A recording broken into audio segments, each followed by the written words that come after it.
Stay up to date with all that's happening with the new national party, NNP. Send us a message via text or WhatsApp on 405-8683 with your name, email, and constituency. Stay in the know with NNP. Get updated. It's coming. It's coming. It's coming. It's coming. It's coming. It's coming.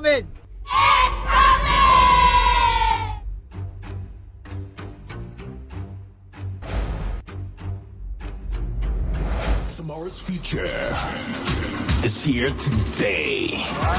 Friday, April 5th. Kirani James Athletic Stadium. National Secondary School Games. Run, throw, jump. National Secondary School Games 2019. Your games, your future. There's so much going on with the NNP, and we're just getting started. From candidate launches to contests, events, and breaking news, be in the know. Get notified first about big events and announcements. Plus, we're here to listen. We want to hear from you. Leave us a comment, tell us what's working and what's not. Like what we're doing? Let us know. The NNP is working for you. Interact with us on Facebook. Come on, Grenada, get connected. Like us on Facebook/NNP Grenada and keep moving.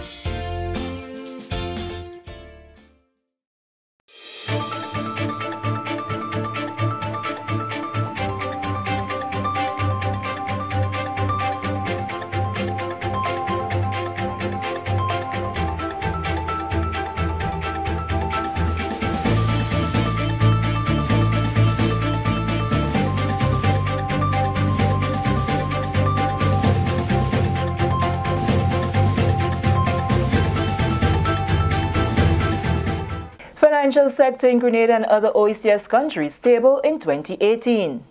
Details to this story and more in the National Report.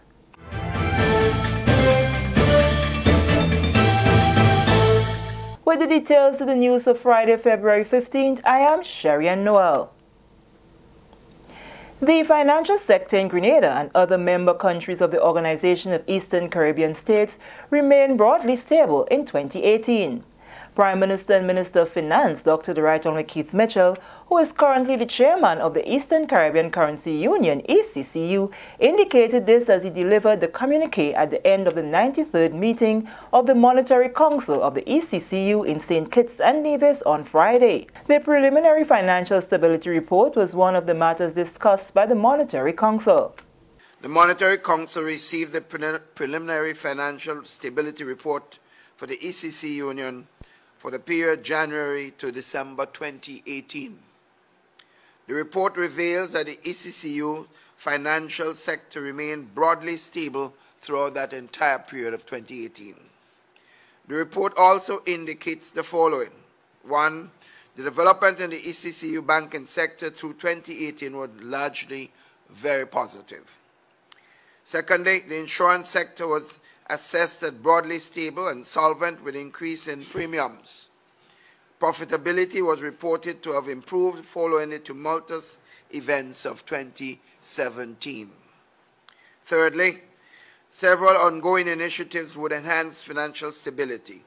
These initiatives include the implementation of a risk-based supervisory approach for the commercial banking sector, regulation of the Caribbean Credit Card Corporation, and the establishment of a credit bureau in the ECCU.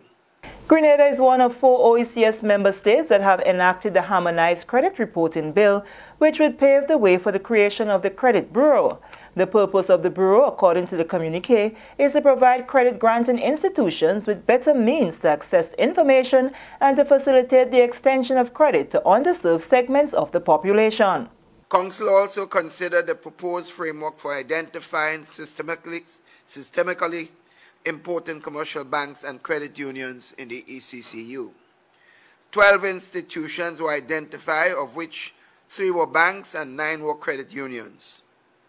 While commercial banks continue to dominate the financial sector, credit unions were expanding, becoming an increasingly important source of credit to the private sector through increases in membership, assets, loans and deposits. The boom in credit union activity has implications for the financial inclusion and the financial stability framework. Friday's Monetary Council meeting also received the ECCB Governor's report on monetary and credit conditions in the ECCU, which was based on developments in 2018. The Council received the Governor's report on monetary and credit conditions to the Eastern Caribbean Currency Union, based on developments during 2018. The report focused on recent months in monetary and credit conditions as of the 31st December 2018, against a backdrop of global economic and financial developments and within the context of the bank's broader objectives of ensuring the stability of the exchange rate and the financial system. Dr. Mitchell said one of the factors noted in the Governor's report was that domestic credit in the banking sector declined by about 5.3% to $8.6 billion, which was largely influenced by lower credit to the private sector but mitigated by a decrease in net credit to the government. The report also noted that credit extended by the credit union sector increased. There are projections that money and credit conditions in the ECCU will improve in 2019, supported by stronger economic activity. The communiqué also revealed that net foreign assets stood at $4.6 billion at the end of November, which represents an increase of 2.6% over November 2017. The EC dollar remains strong with a current backing ratio of 98.6%. Prime Minister Mitchell on Thursday praised social partners in Grenada for their role in enabling the success of the country's homegrown structural adjustment program. The success of the program continues to generate significant attention, and at the third Growth and Resilience Dialogue with Social Partners, hosted by the Eastern Caribbean Central Bank in St. Kitts and Nevis, Dr. Mitchell emphasized the role of the social partners. The fact is, Grenada's successful structural adjustment program had a lot to do with the social partnership that was developed over the last several years. Without the buy-in of trade unions, business, NGOs, and the people as a whole, we could never have achieved what we did achieve. And therefore, this session here, to me, speaks to that sort of relationship where the bank has initiated, for us as leaders, as government, opposition, and all stakeholders, business, trade union, to be involved. And to tell you the honest truth, I'm a bit disappointed that many of my colleagues didn't find the time to be here. I don't know if they were here this morning, but certainly it does not look good, Governor. I want to apologize for that because I take responsibility as one of the older heads for not making sure my colleagues were here today. But it does, because this is so significant. Unless we are able to work together. In Grenada, we don't always share the same views on some issues, you know. We have strong differences, but the big picture, the project is the country. And the final analysis, sometimes we agree to disagree, but we have to be at the table together. Dr. Mitchell says he plans to discuss the level of participation in the Growth and Resilience Dialogue at the 93rd meeting of the Monetary Council of the Eastern Caribbean Currency Union on Friday, and also at the 30th intersessional meeting of the Conference of Heads of Government of Carriacou later this month. The annual Growth and Resilience Dialogue is an initiative of the ECCB that is intended to raise the awareness of stakeholders on the issues facing the ECCU and the development of strategies designed to foster growth within the currency union. This year's meeting addressed the areas of institutional strengthening for governance in small states, institutional building for doing business to improve the global ranking of the ECCU member states, and the role of a fit-for-purpose infrastructure to facilitate trade, logistics, and connectivity. This is a National Report. More news after the break. Data reveals that rats and other rodents are responsible for the transmission of many diseases. In Grenada, the most common is leptospirosis, and it can cause your death. This disease is directly related to rats and mice infestation. Signs and symptoms of lepto, as it is commonly referred to, are high fever, headache, chills, muscle aches, vomiting, jaundice, and abdominal pain. If your home had or is infected with rats and you have any of these symptoms, please check with your doctor immediately. Declare war on rats. Starve them. Kill them. Rats are the most unwelcome guests. Reduce, control, eliminate them. This is a message from the Ridge to Reef Project, protecting biodiversity and ecosystem functions. Welcome back. Their Royal Highnesses, the Prince of Wales and the Duchess of Cornwall will visit Grenada on March 23, 2019 as part of a 7-country tour of the region. The Prince and Duchess will be met on arrival by Governor-General Her Excellency Dame Cecile La Grenade. They will also have an engagement with Prime Minister Dr. The Right Honourable Keith Mitchell and other parliamentarians. While here, the Royal Highnesses will learn more about local agriculture and the importance and history of cocoa and spice production.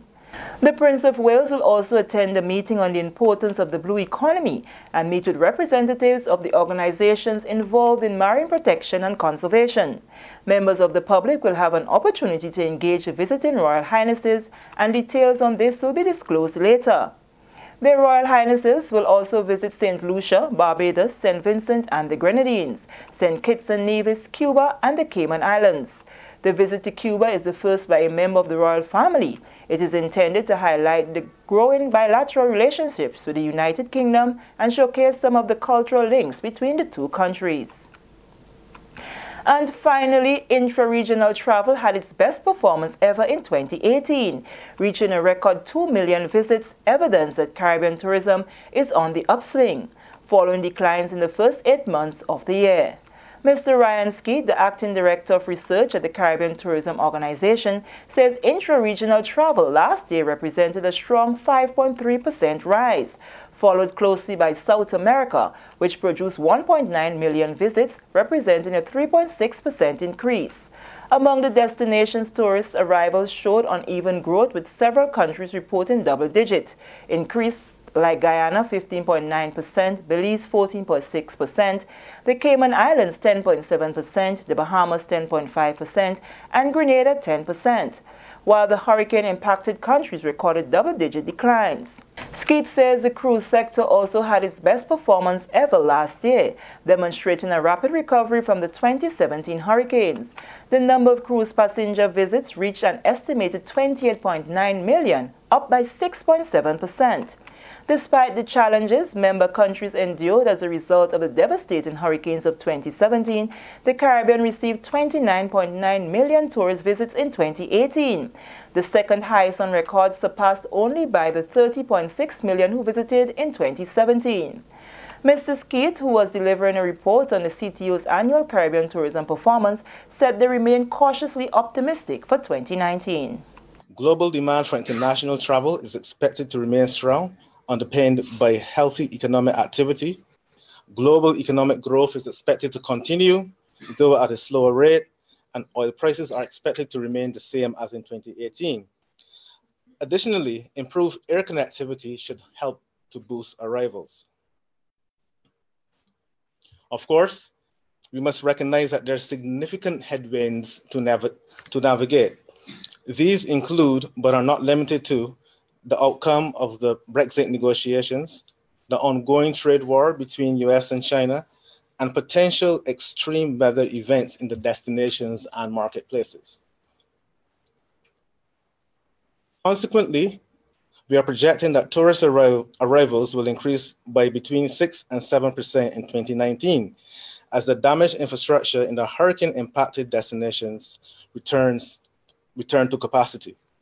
And this brings us to the end of the National Report for Friday, February 15th. Recapping the top story: financial sector in Grenada and other OECS countries stable in 2018. I am Sharian Noel. Thank you very much for viewing.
here today.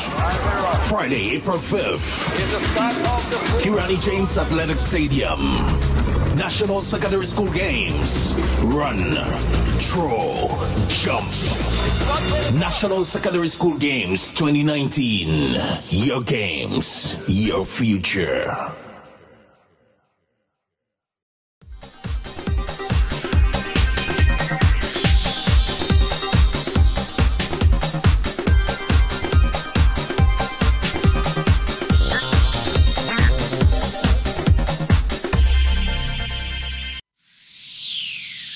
Summertime, come on, in the Isle of Spice, let's go, Spice Island, summertime, come on, to the Isle of Spice, let's go,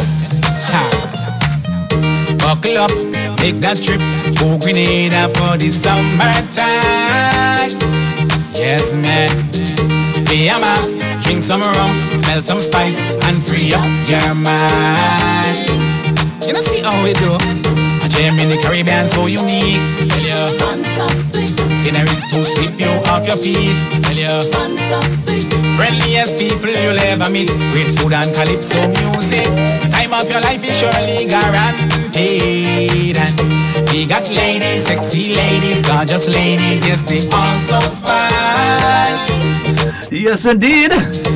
Good morning to you, Grenada, Carriacou, and Pity Martinique. Once again, it is time for Hard Talk. My name is Sheldon Scott. And I'm Devon Romain. And you are listening to 97.5 CitysoundFM. 89.5 CRFM. 92.9 Sister Royal FM. And WeiVybz Radio 94.9 in Brooklyn.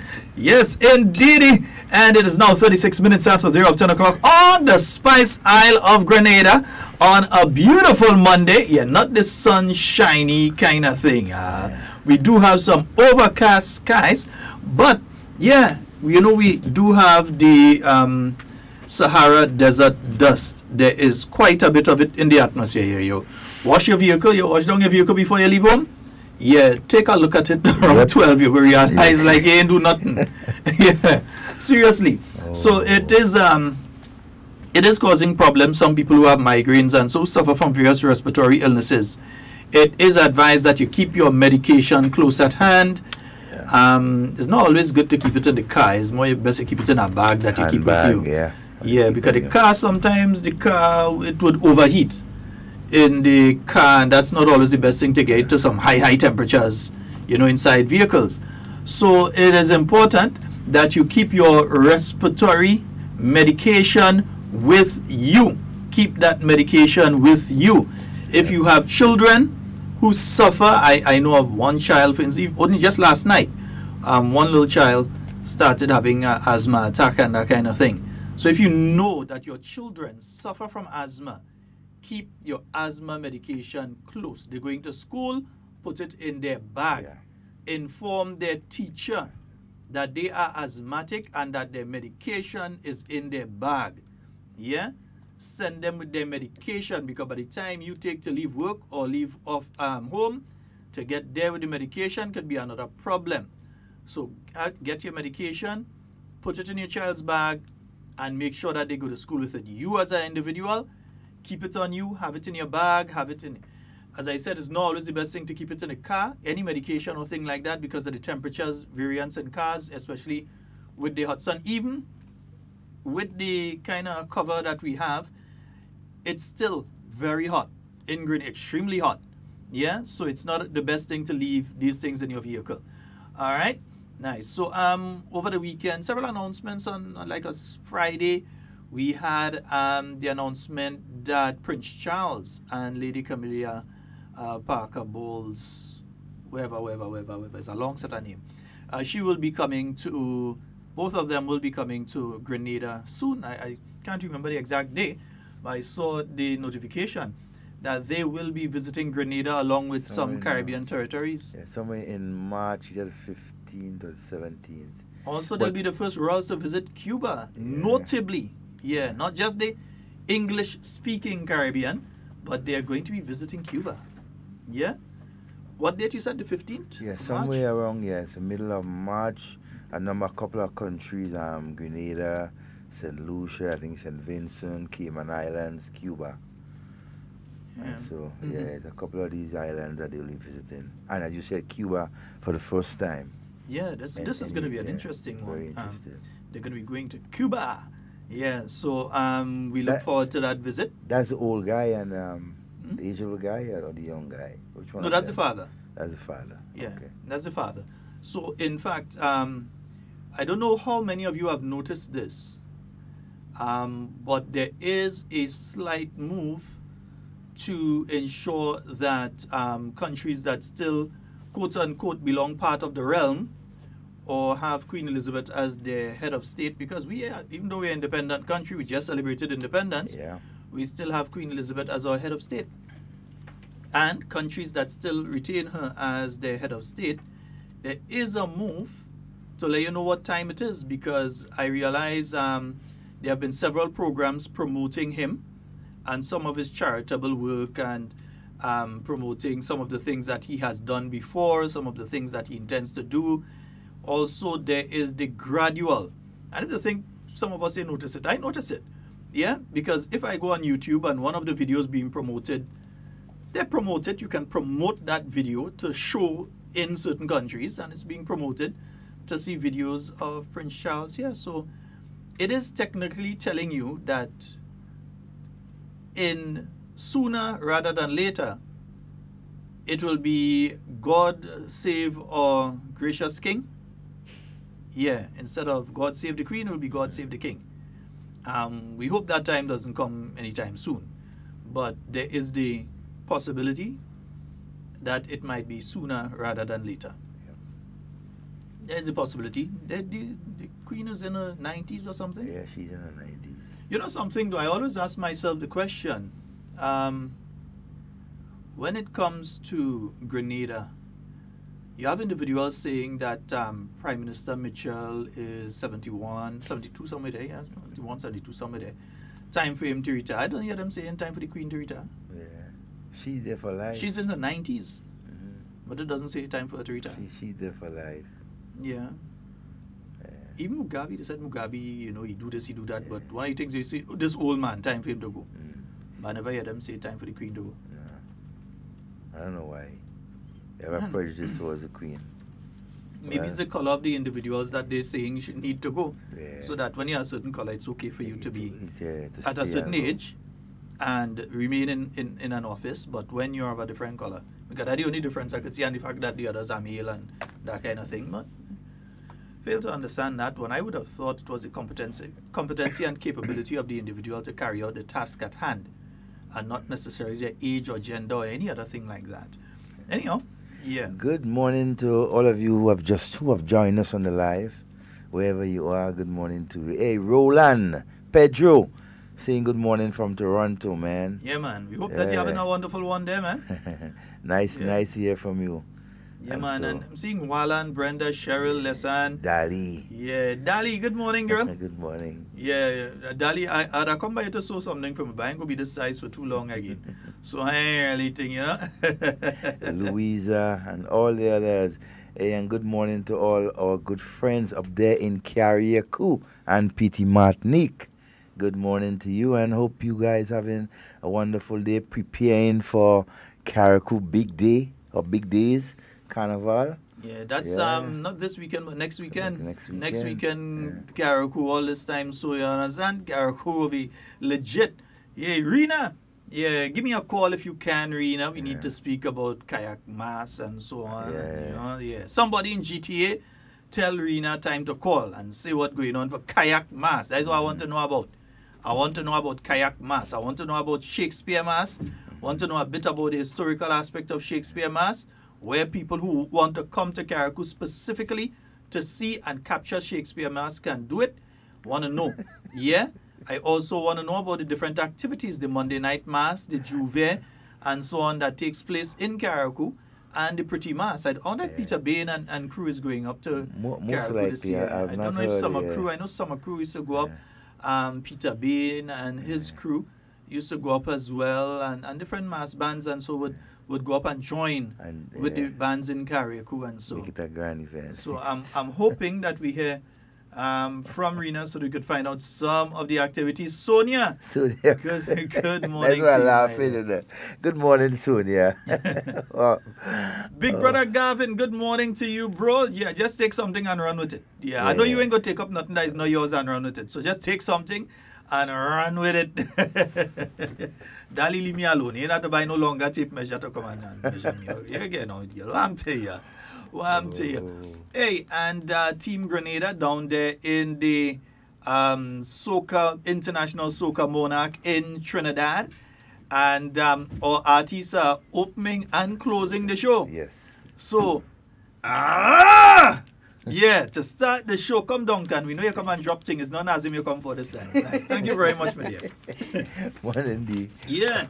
So, we have opening the show, same as they did in 2017 here in Grenada, Little Natty and Thunder. Pull your phone. Tap the screen. Bacchanal from start to end. Yeah. But then, here's what. We also have a Grenadian ending the show. Mr. Legs. Yeah. So, Mr. Legs, he will be, in fact, what? We will call Mr. Legs. We call in Natty and Thunder. We call in Vaughn. All of them we could find. We will call them during the next 2 weeks, right? During this week and next week, we won't call them. We must find them guys and them on air. Nice, yeah. So, Mr. Legs, he'll be closing off the show. And Mr. Killer, yeah, who has caused the police in Trinidad to have to issue statements in relation. Listen, I spent the first 17 years of my life in Trinidad. I never hear that yet. 17 years of my life. First 17, I spent it in Trinidad. Never hear that. Always follow music. The Soca Monarch, I knew of Trinidad before it had Soca Monarch. When it was just Road March and the March Gras. And I have never, ever heard the police have to, in a press conference, make a statement about a particular person's song. Killer, you make history. So he's singing in position number 6. Number 6. And wow. Iowa George in position number 7. So he's followed immediately by Iowa George. Excuse me. Yeah? Iowa George gets some part, let's call it. He gets some part, Mr. Legs and Killer. Boy, not a good place for you to be, between two Grenadians there right now. Iowa is not a good place for you to be. But it's now we that say you want to stop singing soca and come and live in Grenada. Yeah. Iowa say Iowa so he say you want to stop singing soca and come and live in Grenada. He gained the chance. Soca Monarch night. Yeah, you go more and get a chance Soca Monarch night. Between two Grenadians there. Steady and watch your legs and feel it so. Depot, good morning to you, my brother. Everybody talking about Killer. All you feel Natty and Thunder going down there and joke. Steady. Yeah, these men, they mean business. Dingan and them ain't going and joke. Steady and feel Natty and Thunder going down in Trinidad to joke. Yeah, man. All they focusing on Killer and Iowa. Next thing, Natty and Thunder take the thing. To capside everything. Next thing, Mr. Legs just pull it off. Yeah. Watch it. You see, that's the thing. We're capable of, our artists are capable of doing anything on that night. You see, you can't take the chances. You may be looking at one and, you know. According to Sonia, who I was singing for after Killer, after Killer finish, yeah, I tell everybody run. Run with it. So everybody run out the facility. Mr. Legs might be able to pull back at 2 of them. You understand? But after Mr. Killer done it. But we also have to look. I can't remember the positions for the Groovy, but we do have Lil Vaughn and Mandela Links. One of them is the number 2. In the Groovy. Yeah. And that one, a lot of people keep watching the Power Soca. Keep your eyes on Vaughn and Mandela in the Groovy. Mark my words. Keep your eyes on Vaughn and Mandela in the Groovy. Yeah? Because believe me, anyway, it's a Grenadian, we ain't there just to show up, we there to take the thing. We want to run with it. All right? Jillian, yes, good morning. She's still in the UK. I hope you're enjoying it over there. Jillian, bring me back some Cadbury chocolates, please. I could never understand that one. I can't understand how I could be living in a country where they're growing the cocoa. And asking for chocolate. And asking for somebody to bring back chocolate from a place that don't have a single cocoa tree. Yeah. A wider variety. You have a taste for that.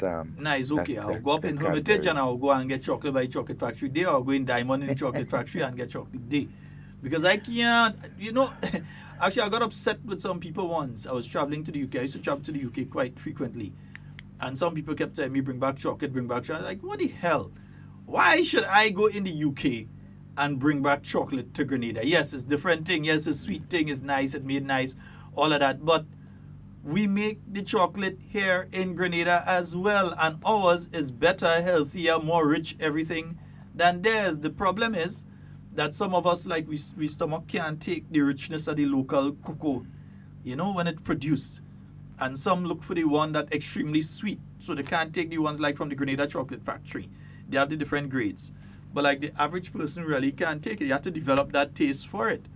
But we speak about foreign exchange. But we feel pretty okay to take our money made here in Grenada and go and spend it in the UK to bring back chocolate. And we wouldn't take that same money and go up in Hermitage and buy chocolate. Chocolate is like liquor, alcohol. Right? You have, persons who indulge themselves in that just have a crave for the wide variety of either chocolates or liquor. Mm-hmm. You know, so it's an addiction, you know, I would call it. But hey, good morning to you, Denise, and to all of you who have just joined us. Mm-hmm. You know, Devon, I didn't see you there. I reached late myself, but I made sure I reached in the Docs Challenge Trophy in Malmont. Listen, the rest of you all, you have a big one to follow, you know, because if you see people, boy watch, a certain radio host, if you only see the amount of people that was in Malmont playing field on Saturday, you getting crazy, you know. You won't talk about that. Yeah, you getting crazy and all kind of thing, you know. Yeah, you going on newtitis for a while, you know. You getting newtitis. But wonderful matches taking place to open out the Docs Challenge Trophy. The opening ceremony would have taken place this Saturday. Unfortunately, Prime Minister Dr. The Right Honourable Keith Mitchell could not be there, since he had to attend the ECCB Currency Union meeting in St. Kitts, followed by that meeting in New York with Grenadians and one or two other meetings during this week. He'll be back later this week. And so in the first match, exhibition match, the office staff, they posted 102 for 2 versus the parliamentary representatives who scored 103 not out. Yeah, so the parliamentary representatives, I hear, boy, watch, I hear I miss out. I hear if you see Honorable Yolan Bain Hosford make a dive for a catch. I hear Honorable Anthony Boson making flip for catch and all kind of thing. I miss out, boss. Oh. I hear if you see Yolan and Boson and them make dive. That's good to hear there. And even, you know, the parliamentary representative for St. David himself, the man stayed unbeaten, you know, for the full time. Yeah. Honorable Oliver Joseph, unbeaten. Just like his political career. Unbeaten. Unbeaten. I feel some NDC bowlers he had bowling. Nah, man, believe me, it's NP bowlers. It's NP bowlers. He them all over the place. They couldn't see that wicket. The good thing with this is that there was a massive crowd there. I saw people from all over, including Carriacou. Carriacou and Petit Martinique, and Carriacou and Petit Martinique, they came up against St. John. St. John winning that encounter. Carriacou, they were 138 for 2, and St. John, they made 172 for 4. So St. John coming out there and securing the victory over Carriacou and Petit Martinique. But don't count out Carriacou and Petit Martinique. You know, you see when the MP come out there and think, she could bat in the rocket top of time, you know. She could handle it. What about the second game? Is a sportswoman out there, you know, netball, cricket, she there in it, you know. Yeah, man. And the next one, St. Andrew Southeast versus St. David. St. Andrew, something is wrong with the scoring I'm seeing here. St. Andrew Southeast 199 for 2, and St. David 109 for 2. I want to say for 2 because I seen 109 for 22, so I showed that wrong. So it should be that she hand just slipped. So it's St. David, no, that's St. Andrew Southeast versus versus St. David 109 for 2. Who is that? Versus St. Andrew.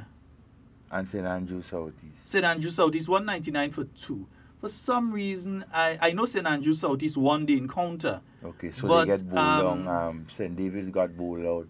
I don't think they got bowled out. I think the overs, they ran out of overs. Right, they ran out of overs. They did lose some wickets, but they ran out of overs. But something with the Office, check it and get back to me. But the bottom line said Andrew Southeast win. That's a huge score, man. All right, so we do have more matches taking place this weekend. More matches are going to be taking place this weekend in the Docs Challenge Trophy. We'll be giving you the locations and times of those matches. Some may be taking place in the sunlight. Some may be taking place under the lights. Yes, indeed. Yeah, we have lights. Lots of lights. During the period of the NDC, there was only talking about, oh, they do lighting, they do lighting, they do lighting. But they take some pole and they put the pole and them start to rot now, so basically had to change them. Take some lamp pole and they put some kind of light on them. And Simon say he light up here and he light up there. Let me tell people something, because a lot of people don't realize this. When the new National Party left office in 2008, if you check the budget documents for 2007 to 2008, you will see that there's funding inside there for what? The lighting of playing fields. So it wasn't that the NDC came in and just decided we're going to light playing fields. There was funding there. Mark my words. You know, I ain't saying nothing unless I could prove it. If you go into the budget document, 2007 to 2008, there's funding inside there. Roland Bowler was the Minister of Sports at the point in time. If you go into the budget document, you'll see funding there for the lighting of playing fields. So when the NDC came in and they started to light playing fields, nobody didn't say, well, okay, nah, that's a bad thing, or that was an NNP thing, don't do it or not. We're glad to see the lighting playing fields. But many of them were done poorly, because what they used the wooden poles. You know what happens to lamp poles over a period of time?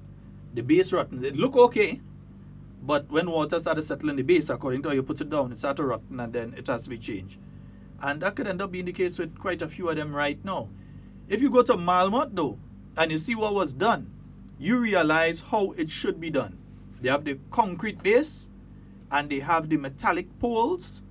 Not to say it's steel or anything that's going to rust and all kind of thing over a period of time, but they have the metallic poles and so with proper lighting. So Malmont playing field is properly lit. And it helps too, because when you're playing the cricket and so on, you could see the ball, you could see the movement of the ball, you can see the batsman's action, you can see everything. So Malmont is done well. Also, I know that there's another one that was lit in St. John, because the Honorable Alvin Dabrio, what he did is that when he, at the end of the period, he got his gratuity. And he took his gratuity and used it back in the constituency. They don't talk about that, you know. He took $25,000 out of his gratuity and lit one of the playing fields in his constituency. So outside of there being the Cuthbert Peters Park that is lit, there's another one, I'm trying to, I don't think it's Concord. There's another one that's lit as well, and I think it's Grand Roy. Yeah, I think it's Grand Roy that is lit as well. So he used some of the funds that he had, his personal money. That's not government money, that's his personal money, his gratuity. He used that and lit one of the playing fields in his constituency. And I think he was in the motion of doing another one as well. Yeah, Agnes, good morning to you, my dear. Good morning, good morning, good morning. Yeah. Devon, I'm seeing a very important announcement there. Yep. Yeah, I'm seeing a very important announcement there. PM made a very important announcement at the Independence celebrations in New York concerning the union's government impasse. He stated emphatically that it will end soon. Went on to say enough, our children are suffering and time to bring an end to this fiasco. He did not elaborate on the details, but it was very encouraging. Yeah. But we know it will come to an end, you know. And me and Devon might say something just now. Tell them who going for president, Devon. Tell them who going for president. President of the Teachers Union? No. The Public Workers Union. Public Workers Sister Union. Rachel Roberts, you have a fight on your hand, girl. I ain't taking part. Brother Comrade Grimes. Yes, I understand that he's jumping into the race. He's a present public relations officer. I understand that he's tipping his hand to run for the presidency of the Public Workers Union. That's encouraging. That's some encouraging and news, and we got to stay focused and pay attention to the new developments. Wonder if Sister Rachel Roberts is going back, as president. She's running for next term. We'll have to wait and see. Very interesting. Yes. I'm looking for a release I saw from the Public Workers Union. For some reason, I very stupidly did not tag it. so that I could find it again. But there is a release that stated that the positions of public relation officer is now filled. It's no longer Brian, because there was only one nomination, which was not Brian Grimes. Okay. That person has now been duly elected as the public relations officer. I can't remember the name, and I'm looking for the release. Anybody that saw the release, send it to me in box. There are also 2 other positions that were uncontested, and as such, those positions, the persons who were nominated are now duly elected. So about 3 positions have already been filled on the new executive of the Public Workers Union. And now we have the race for who will become the president. And it's a race shaping up between comrade sister Rachel Roberts. I think she spent 1 term or 2? Yeah, 1. I think that's so. Yeah, she'll be going to her 2nd term, I guess. Yeah, her 1st term or 2nd term. Then we have comrade Brian Grimes, who says that he has spent some 9 years involved in the union and 3 years as a youth advocate with the youth desk within the union, and the last 6 years as a public relation officer. But all of that are watching to see, because we know that NDC really want to control the thing, so let me see. Let me wait and see. Let's see. The accusing Grimes are all kind of thing. But next thing you know is them that involved in anyhow. All right. Sooner or later, all these things will come out, we have a way of finding all these things, Sheldon. Okay. Yeah, and sometimes I know already, I just ain't saying what I have to say, but I know, But I really want to urge all public workers and so, exercise your right to go out there and vote. Vote for someone that you think could fully and best represent you in matters concerning the unions and so. Right? So hey, go out there and show your support. Vote. Right? And vote for what you believe in. Right? Vote for proper representation. And so. And don't just vote for somebody who you like or you're voting for, you don't vote for somebody who you may dislike, but vote for the best person, right, to fill that position and serve you best. Yes, and that's the only advice I can give them. Yeah, I haven't heard what's taking place with the teachers' union. I know they have their election coming up soon as well. Yes. So I haven't heard. But all I'm going to say to the teachers, just remember, there is a move by elements of the NDC to control your union. Especially the teachers' union. These individuals have no care. And we're not speaking about rank and file NDC here. We're talking about card-carrying executive members of the NDC that are meeting clandestinely. At least the thought was clandestine, more like clandestine. But anyway, or Liechtenstein. Anyhow, but they're meeting and they are plotting on how to take over and manipulate various unions. Yeah? They find that they can't really control Andrew Lewis as they want to control him. So there's a plot on to get rid of him as the senator representing the labor unions, Devon. Yeah. There is a move on to get rid of Andrea Lewis, because if you listen to him, while I do not agree with much of what he says, he still has an independent thinking mind. Andrea could have decided that he go in and do like what certain people wanted him to do and call out Grenlec workers and say, we're striking. And Nawasa workers and say, we're striking. He's not and call out SGU workers and everybody and say, we're striking. All GBN workers, everybody just say, we're striking. Call an island-wide strike and agitate among workers for them to shut down or attempt to shut down the country. He could have done it. But he has not. And that is a problem in the eyes of a lot of people. It doesn't mean that he's a supporter of the New National Party, because if you listen to him, you realize definitely he ain't the supporter of anything but the workers. I'm not afraid to say that. And he's a very responsible leader. Right? He's not irresponsible to make decisions that will ultimately affect his organization and Greatly Grenada. So I think, and having done that over the last couple of months, he has created a number of enemies. Yeah, there are people that are plotting his removal. There are people, and we're telling you here because we know for a fact that that is the case. There are elements that are plotting his removal as a senator with responsibility for the trade union movement. And not only there, because that is just in parliament, but there are people that want him gone from Tau as well. Of course. They want him gone from there. Especially at the helm of Tau. These individuals, unless they can manipulate you, you cannot be in a gray area. They don't want you in a gray area.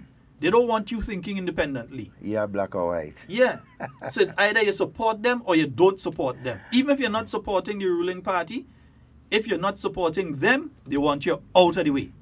So there is a move to remove him from the union leadership and from his parliamentary role as the senator with responsibility for labor. There are moves to do that. We could tell you that for a fact. He's not towing the line. Within the teachers' union, there is a move to manipulate that union to the point that they can disrupt the education system in Grenada as much as possible. And we'll tell you where that plot goes to. That plot goes to, in their estimation, that many of the young minds that they're influencing, inculcating, and interfering with right now, that those young minds are voters next election. Yeah.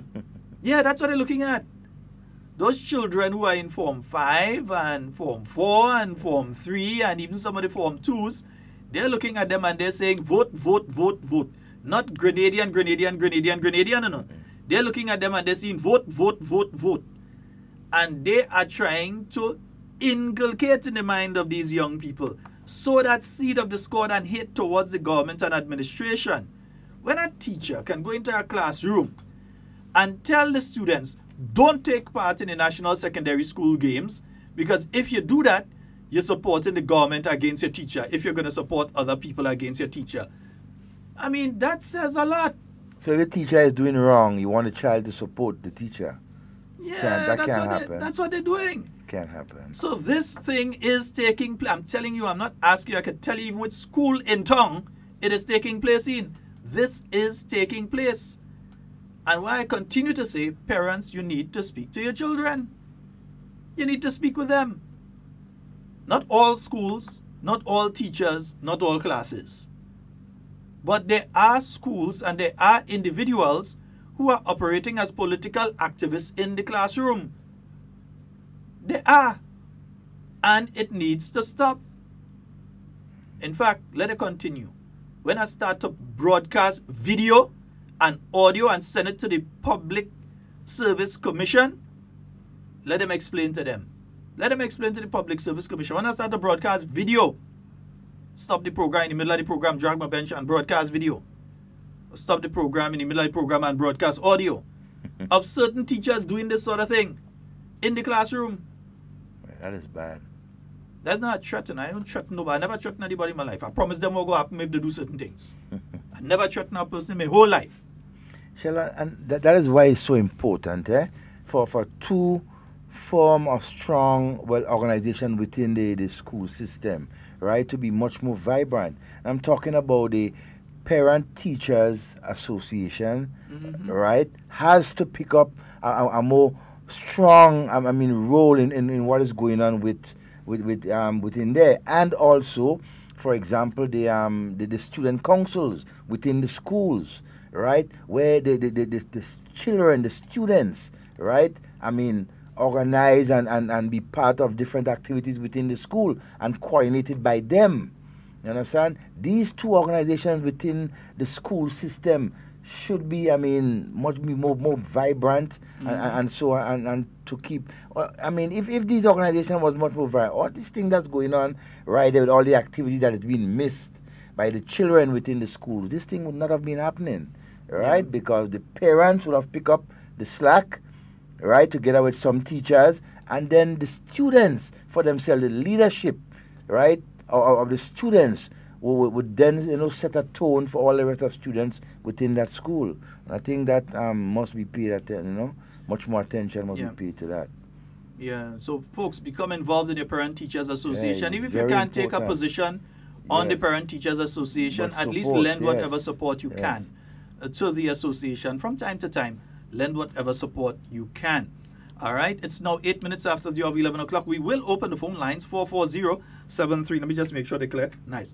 440-7377. That's one of the numbers. 347-329-3101. Give us a call. So the Doc Challenge Trophy, it is continuing. You'll be hearing of some more matches taking place this weekend. We have Carriacou Carnival coming up. We know people like Curtis, etc. They're very excited. The semi-finals, I think, are out of the way now. for the Calypso and Groovy and so on. So now we're heading down to the finals.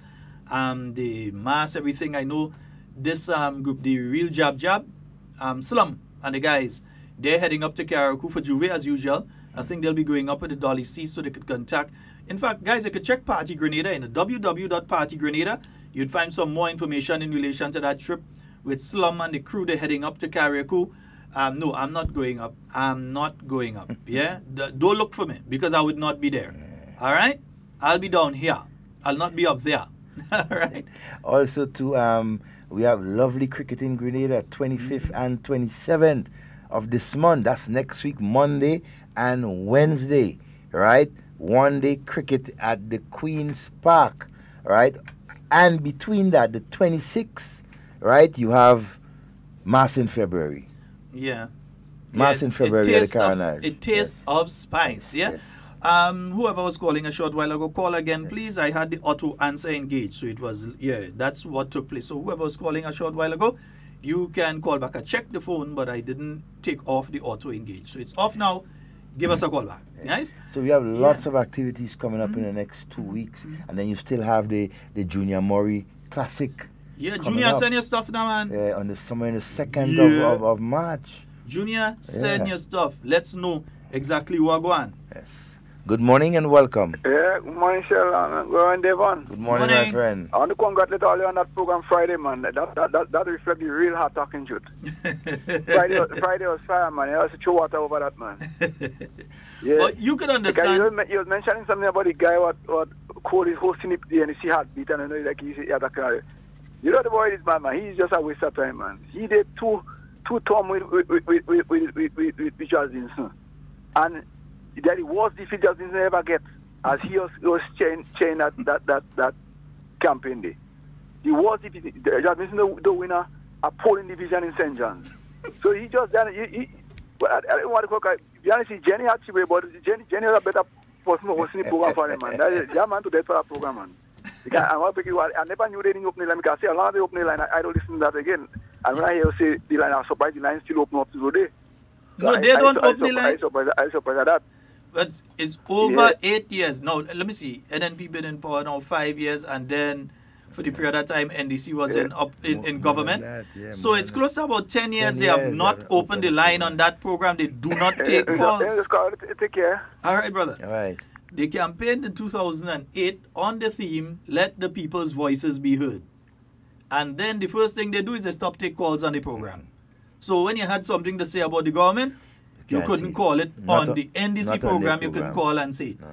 You couldn't call. You couldn't make a critique of anything. And up to this day, they could say what they want. They could say, I'm cutting off. If you're rude, you call you and you're rude, or you're trying to mislead people. Even if I don't cut you off, Devon go cut you off. Definitely, you can't get cut off. Like you can't be rude and disrespectful, lying or trying to put us in any kind of legal trouble with nonsense. Here, we ain't going to take it. We go cut you off. But then even opening the line to allow themselves to cut you off, they're afraid. But we know they had incompetent people running the program for the longest while. We know. I mean, you move from Tweedledee to Tweedledum. Yeah. I mean, you Tweedledee, and Tweedledum. Yeah, we understand that. But open the phone line, let people call. Good morning and welcome. Hello, good morning. Good morning, dear. Mr. Sheldon? Yes, my dear, you're live. And there's one? Yes, okay. Yes, my dear. I just called to say the next place, pavilion, the next, Playing field you want light? I don't hear you. The next playing field you want lit? The next, Mr. W have to do his closure. Oh. Okay, he don't finish the closure yet. But he had promised that he's doing that one as well, because I know there's a second one. He start because he have the poles up already. Okay, wow. So you go up home by me. Nice. So that I just called to let you know. Thank you so very much. All right, my dear. Thank you so very much. Yeah. So closure is the next one. Closure is the next one. Nice. Wow. You know. And believe me, much needed. To those of you that has not visited closure, I don't know how come we input closure as a tourist attraction for Grenada. Yeah. I don't know how come. Yeah. Closure is just such a nice, cool place. If you want to tell people, see how Grenadians does really live, nice and as one. You live together. and to get some of the best agricultural produce you could get anywhere on the island. Dashing, boy, what? Yeah, the best dashing. I mean, you could get it up there. Yeah. I mean, St. David's has give everybody a rubber. St. David's are real. Don't get up at St. David's when it come to yam and thing, but closure. See dashing and banana and them kind of thing. But that's the middle of the country where you guys. Yeah. You get that, but you know, closure should be a tourist attraction. Yeah. Jericho, I remember Jericho. In his time, always the cricket competition when he started it, and so he was. I mean, where Closure playing field was to where it is now. That is what you call progress. Watch now. That is what you call progress. So, but who decided to beat W? That's why they take certain people and send them on radio because they can't send them back in the constituency. You're mad? You send them back there. Wait, what is saying to be Dabs? You look at my man. I mean, I'm not being boastful and thing. I'm just trying to be realistic here. Who are they really sending to be Dabs? Who? Huh? Look at the playing fields. Look at the roads. I want to say something like here, your own asphalt plant. Because every time you go up to St. John, some road is being done, some drain is being done, that sort of thing. The main one, I know he said some things that in an interview here, and in speaking to him personally and on other interviews, I've heard him say these things. One, he really wants to deal with the issue of that road in, oh boy, when you're going up, let me see, you pass Concord going up there, that set of bamboo and thing I said there. Oh God, trying to remember the name. The name just slipped out of my head. Yeah, that totally. Road before you reach the he wants to deal with that area. He really wants to deal with that area proper. Fix that road properly and put in proper railing. I think somebody's trying to call. Let's take the call and I'll come back to that. Good morning and welcome. Good morning. Morning. Good morning. Yeah, and to you all and the listening public. I just have a concern. Yeah? When you're in Sugar Mill roundabout, you see there is a sign. State, Lansapine, Airport. Also, you have it somewhere going to Springs to go to town and go to Grenada. You have each junction there is signs in the town. But I think that they should extend these signs to the country areas as well. Grenville and Patrick. Because most time tourists driving around and they don't know if they're on the main road or on the minor road and where to go. So if they put signs in each and every junction, like how they have it in Sugar Mill, the green ones, we're not talking about no board. We want the metal sign, the green ones. That's how they are everywhere you go around the world. So you can make it easier for people to get over and get around the country. You don't think that's a good idea? Yeah, wonderful idea. Not think, I know it's a good idea. Yeah, because they have it in the roundabout in Sugar Mill. There's one there. There's one by Decal there where the ladies tell but keep blocking it, you know. Also, we need more like this outer of St. George's. Okay. I don't know if it's something you all can look into to recommend to who is responsible. I think you're absolutely correct. Yeah, because these people... Well, I know you're actually... I had to stop using think. I know you're absolutely correct. Yeah, it should be more out. Because these people, when they travel and sit in vehicle attack, they look at writings. Signs, yeah. That's what these people look at. They see everything you write. You put up something on a bridge, they read it. That's how they know things, you know. So I think he should do that more for the travelers, the visitors, who come here. Okay, it will make things easier for them. Because most time you meet a tourist who rent a vehicle stop in a junction and they wondering where to go. And this could cause accident. Yeah. Because they're there standing, wondering which direction and you're up on them and then they move out, you don't know where, you know, this could cause accident as well. So it will be easier for them. All right, caller. Another point I wanted to make, concerning the congestion of traffic in the city. Because if you look at it, we have to change the way we do things. The busting activity, we have to change that, the way we do that. For instance, everyone wants to leave home maybe 7 o'clock to get to work at 8 in town, ain't it? True. And this is what causing the congestion. No one wants to leave home maybe 6:30 or 6. And this is what causing the traffic congestion, I think, in the city. Also looking at, I might be wrong, I might subject to correction. Also the time. Could they change the time of certain businesses or schools, for like instance, the children. You don't think they could have bring school to maybe 9 o'clock or 8:30 instead of 8? And workers leave at 9, but I know parents might want to leave home with their kids, and so No, but what I think is that what you're opening up there is a wider discussion, because the Minister of Education has said it. The party as an organization has said it, that there has to be a quote-unquote revolution in the educational system in Grenada. We have to relook how we provide education and the focus of education and so on. And it would include things like that, you know. It would definitely include things like looking. Some people maybe want them, but what craziness is this man talking about? Change the time. But what you're making a suggestion that if you look at countries like the Nordic countries like Finland, they have actually shortened the school day. They have changed the way that a classroom is situated. They have changed various things, and the outcome is more university graduates. Yeah.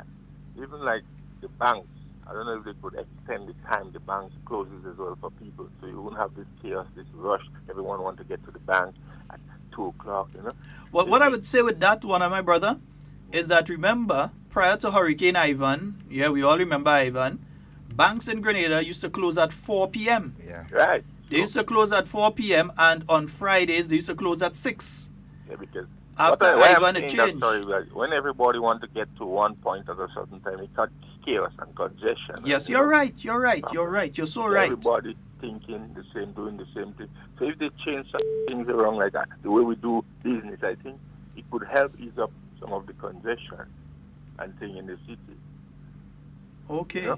All right, my brother. Thank you so very much. Yeah, you're welcome. All right. Thank you. No, what the caller has raised there is some serious concerns. Yes, prior to Hurricane Ivan, and this is not a governmental thing. The banks realize that by shortening their hours, they can save money. That's it, man. So what they did is they shortened their hours. Those of us that are middle-aged and old enough to remember that prior to Hurricane Ivan, banks in Grenada were open till 4 p.m. daily and 6 p.m. on a Friday, right? After Hurricane Ivan, when you had to limit activities and so, it went up to we closing at 2 o'clock, and it just never changed from there. And on Fridays, we're gonna open until 4 p.m. So it just never changed after Hurricane Ivan. It just did it. Two things that changed after Ivan is the time and so for funeral and the bank hours. Yeah. And yeah, the funeral time will change after Ivan for real. And introduction of happy hour. Yeah. Well, I wouldn't say that, because I know for my relatives we had happy hour before. We used to have more than happy hour. That more used to be like a happy day, all kind of thing. It had people maybe used to wish members of my family die. So the kind of thing we used to have. But Devon, the other thing is this. We need to understand that when it comes to the banking system, the approach now is to make more with less. Yeah. That is the reason that instead of increasing staff numbers at times, when there'll be significant numbers of people, they are decreasing staff numbers at those times. This is what I mean. You're getting lunch, the majority of Grenadians, majority of us, we go at lunch at 12. Yeah, between 11 and 1. Right. Let's say 11 and 1. That's a better time frame. Yeah. And that's the point in time that the bank staff are given to go on lunch as well. Also, yes. So if you're lucky enough to be able to escape from work, to go and do something, 9, 10 o'clock, you generally meet the bank kind of empty according to the time. You meet the bank because nearly all the tellers are there. Yeah? You go just before 2, you might meet the majority of the tellers there. But at the point in time when everybody gets to run in the bank, that's between 11 and 1, that's when they start to give everybody lunch. So if there are 5 tellers, you see 2 gone, and then you see a next one just up and decide, well, they go in and they say, that is not really going on here. All of us in the line. Next teller, please. Yeah. So you see 2 of them alone now have to serve a line of sometimes 10, 15 people. The banks are doing that purposely. That's a psychological trick that they're trying on you. And the reason they're doing that is that you're going to go to electronic banking. They don't want you coming in there. You think the bank want to have to deal with unions? You think the bank want to have to deal with staff? So if they could lay off the people who cashing, and you would just take your card and you go to the machine and you withdraw the money that you need, or you go to the machine and you put in what you have to put in, or if you can stay at home or on your phone and pay your electricity bill, pay your flow bill, pay your Digicel bill, pay all your bills and so using your phone or the internet, they will still be getting paid for the transaction, but they have to pay less because they don't have to deal with the staff. Software is doing it. Yeah? Just somebody would be reviewing. So whereas they might have had to have a 5-6 extra people, the bank wants to save money. They're about making money, not saving your money, saving theirs and making money for themselves. Or for yours. Yeah. So the bank is not a friend thing. The bank is business. They're out there to make money. Understand that. No bank is your friend. No bank is your friend. They're about making money. It's business. So they are doing this, and that's why you're seeing the congestion that the caller spoke about. They're doing this to make you frustrated so that you say, see this thing, I can't go and stand up in this line all the time. I'll just get my card and make it easy. Whenever I want to go, and I don't have to rush to get to the bank before 2 o'clock, it could be whatever time, I just go in the teller. 1 o'clock in the morning, 2 o'clock in the morning, I need money, I could just go in the teller and take out the money. Or I could just go on the computer or the phone and make my transaction. That's why they're doing it, folks. Understand the psychology at play here. I seeing Honorable Kate Skeeter Lewis. Yep, in Toronto. Yeah, she represented Grenada at the independence celebrations up there. I also saw King Ajamo up there. I saw Dash, the reigning groovy monarch, up there as well. I think we have a caller. Good morning and welcome.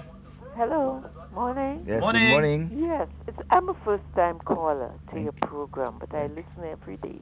All right, thank you. And I really like this topic that you're on at the moment.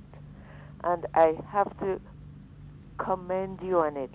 And I am saying the banks are doing this because they probably have too much business. They do not put the customer first. I would like to see the customers in Grenada get better treatment. And I find until the banks pull up their socks, the people need to go into the credit unions. They give better service. The banks are giving you shorter hours and they're charging you for everything. That's my opinion, and that's my comment for the time being. Okay, my dear. Okay, thanks. Thank you very much. Yeah, if the banks can find a way that you can change a check without having to through go ATM. You can shove it through the ATM. Yeah, they go find a way just now for you to do it. And large deposits and so. Yeah, they'll find a way right now for you to cash a check through the ATM. They're going to find a way to do it, and as soon as that software is available, believe me, they want no tellers. Yeah, so the young guys and the young ladies and so on that usually get the job, they first start off is to go and cash and that sort of thing. They'll be losing an opportunity. The banks don't. My personal belief, banks don't care about anything but money. They don't care about people. Profit. I make no apologies in saying that. Banks don't care about people. Just make profit, that's it. So they're trying to frustrate you to the point that you no longer want to enter a bank. You just go to a ATM, automatic teller machine, and you do what you have to do, and you come out from there, and you're good. Yeah, and the bank make the money, you get your money, and that's it. That's what they care about. The percentage. Yeah. Good morning and welcome. Yes, good morning. Good morning, my friend. Sheldon? Yes, sir. You're live. Go right ahead. I have to compliment you for Friday, boy. Hey, bull! Yes. I feel that program Friday. But what do Ray Robertson shoot, man? Load on that radio. Just so I get vexed again, you know. What do Hold Ray? on a while. No, I ain't holding on a vex. You vex? What do Ray? I don't know. But what do he? I don't know what he has wrong with him. I feel pleased for that program Friday. Because what we're trying to understand is this, Yeah. Ray was director at GIS. Yeah. And Ray was in the newsroom doing news. Yeah. At MTV under the NDC government. Yes. But and that was every night, Monday to Friday. They're doing news. Ray going across there. I ain't saying he used to write the news, but he used to deliver the news and he used to be in the newsroom, ain't it? There's a fact, ain't it? Yeah. He can't sue us for saying that, ain't it? No. Because that is the truth. That is the truth. But the same Ray writing in the newspapers and so on now, attacking Senator Katisha Williams simply because the young lady is hosting Beyond the Headlines on a Monday night. Yes, he upset one program a week, you know. He used to be on the news every night. But you have a problem with a young lady. Ray have a problem with young people. He have a problem with young, successful people. I am sure Raymond Roberts has a problem with successful young people. Yeah, well, you know he had a problem, a real problem with Kit Mitchell too. When he stooped down to see what he have. That bitch. Hey, no, sorry. Not on my program. Sorry. Not on my program. Yeah, I respect. But I feel good of that program Friday. All right. And I compliment to a value for it. Okay, my brother. Anytime you get a chance, blast out again, buddy. So all the best. Take care. Yeah. All right, boy. Yeah. No, we are simply saying that the hypocrisy of people like Randall Robinson, the public relations at the NDC, the hypocrisy of people like himself and Raymond Roberts to be attacking Katisha Williams, both of them are two of the biggest hypocrites in the history of Grenada. You cannot do that. You cannot. You really couldn't if you have no shame. Yeah, and they ain't look like they have no shame. Nah, they ain't look as they have no shame. And don't expect them to apologize, you know, because they believe that there's the most intelligent people and there's so and so son and so daughter and so on, so they mustn't apologize for nothing when they make statements. So they could call who they want needy and greedy, there is no problem for them. They could make statements and attack whoever they want, there is no problem for them. They never see the need to apologize because they believe that they have such a level and standard that if Ray do it, is okay. But if Katisha do it, is wrong. The same Ray who was given the impression that he representing the trade union movement and end up as a candidate for the NDC, something that we was telling earlier from day one in the Senate. I'll never forget my deceased comrade, Jester Emmons, always asking Ray when he get up to speak and he responding to Ray, Senator Roberts, which one of the hats you're wearing today? Is it the political one or the union one? Which one of the hats you're wearing today? To me, like he went by Dali and he got a hat, two hats sewn into one. So he saw a hat, half of it was NDC, half of the thing was. You understand he? Hey, Honorable Kate Skeeter Lewis is telling us today is Showcase Grenada in Toronto. Yeah. Right? So those of you who are listening to us or whatever and you're not there, hey, be part of that whole activity. Showcase Grenada in Toronto today. Right? Go meet and bounce hands and so with Honorable Kate Skeeter Lewis, representing our leading delegation here from Grenada. Somebody just correct me. They said the banks didn't used to close at 6. They used to close at 5 on a Friday. And they're correct. It's not 6, it's 5. There used to be an extra hour on Fridays. So it's 5, not 6. So caller, you're so right. The thing is I used to end up in the bank until 6 sometimes. So they eliminate a whole 3 hours from banking service? Yeah, or basically 2 hours from banking service. But remember, it's money they ultimate. Look, you're going Grenville Credit Union. Grenville Credit Union is open on a Saturday. On a Saturday, you could go to Grenville Credit Union. You could do your withdrawal. You could do a different thing. There are just 1 or 2 services you may not be able to access on a Saturday. 1 or 2. But nearly every other service is available at the Grenville Credit Union. On a Saturday morning, you could go in Grenville and you go in the Grenville Credit Union and you do your business. Yep. Grenville Credit Union set it up. Yes, I boss in Grenville Credit Union. Mr. Devon Charles, morning. Yeah. All of you at Grenville Credit Union. Because they have a good system in place, you know. If you can't make your payment at the Grenville Credit Union, you could go to Communal Credit Union and make a payment. And tell them you're making that payment to Grenville Credit Union. They have that system in place. And you see, and Grenville Credit Union, when you look at their structure, they cater for the average poor working class person, individual, who may be working every day. And Saturday is the only time. Agricultural workers, especially, who don't have a chance to come into town during the week, but on Saturday they have a chance. You know if Communal is open on a Saturday as well? I don't know if Communal Credit Union. Zim, you know if Communal, you doesn't deal with Communal, so you can't say. No. Anybody messages us or let us know if Communal is open on a Saturday too. But you see, that's why the credit unions, and people might be wondering why we're saying that too, but if you listened to that presentation that was done by Dr. Mitchell, and we're going to play it after this program, Zim. We could play it. The presentation made by Dr. Mitchell was Friday, wasn't it? At the ECCB Monetary Union meeting. A very important aspect they spoke about was the impact of credit unions on the financial sector in the region and the importance of the credit union movement. Yeah, especially to people of the lower income bracket. Because let's face it, let's be real with ourselves here. Some of us, we can't go in the bank and get no loan. When we go there, they're watching you. And they ain't getting you no loan. Sometimes they beat you around the bush for the longest period of time. A whole week, 2 weeks. And you ain't getting up it. and down, and you just ain't getting it. But you could go to the credit union and they look at your situation and they listen to you and they give you the loan. And then the thing is, you know what? People repaying the loan. Yeah. That could be the banks, you know.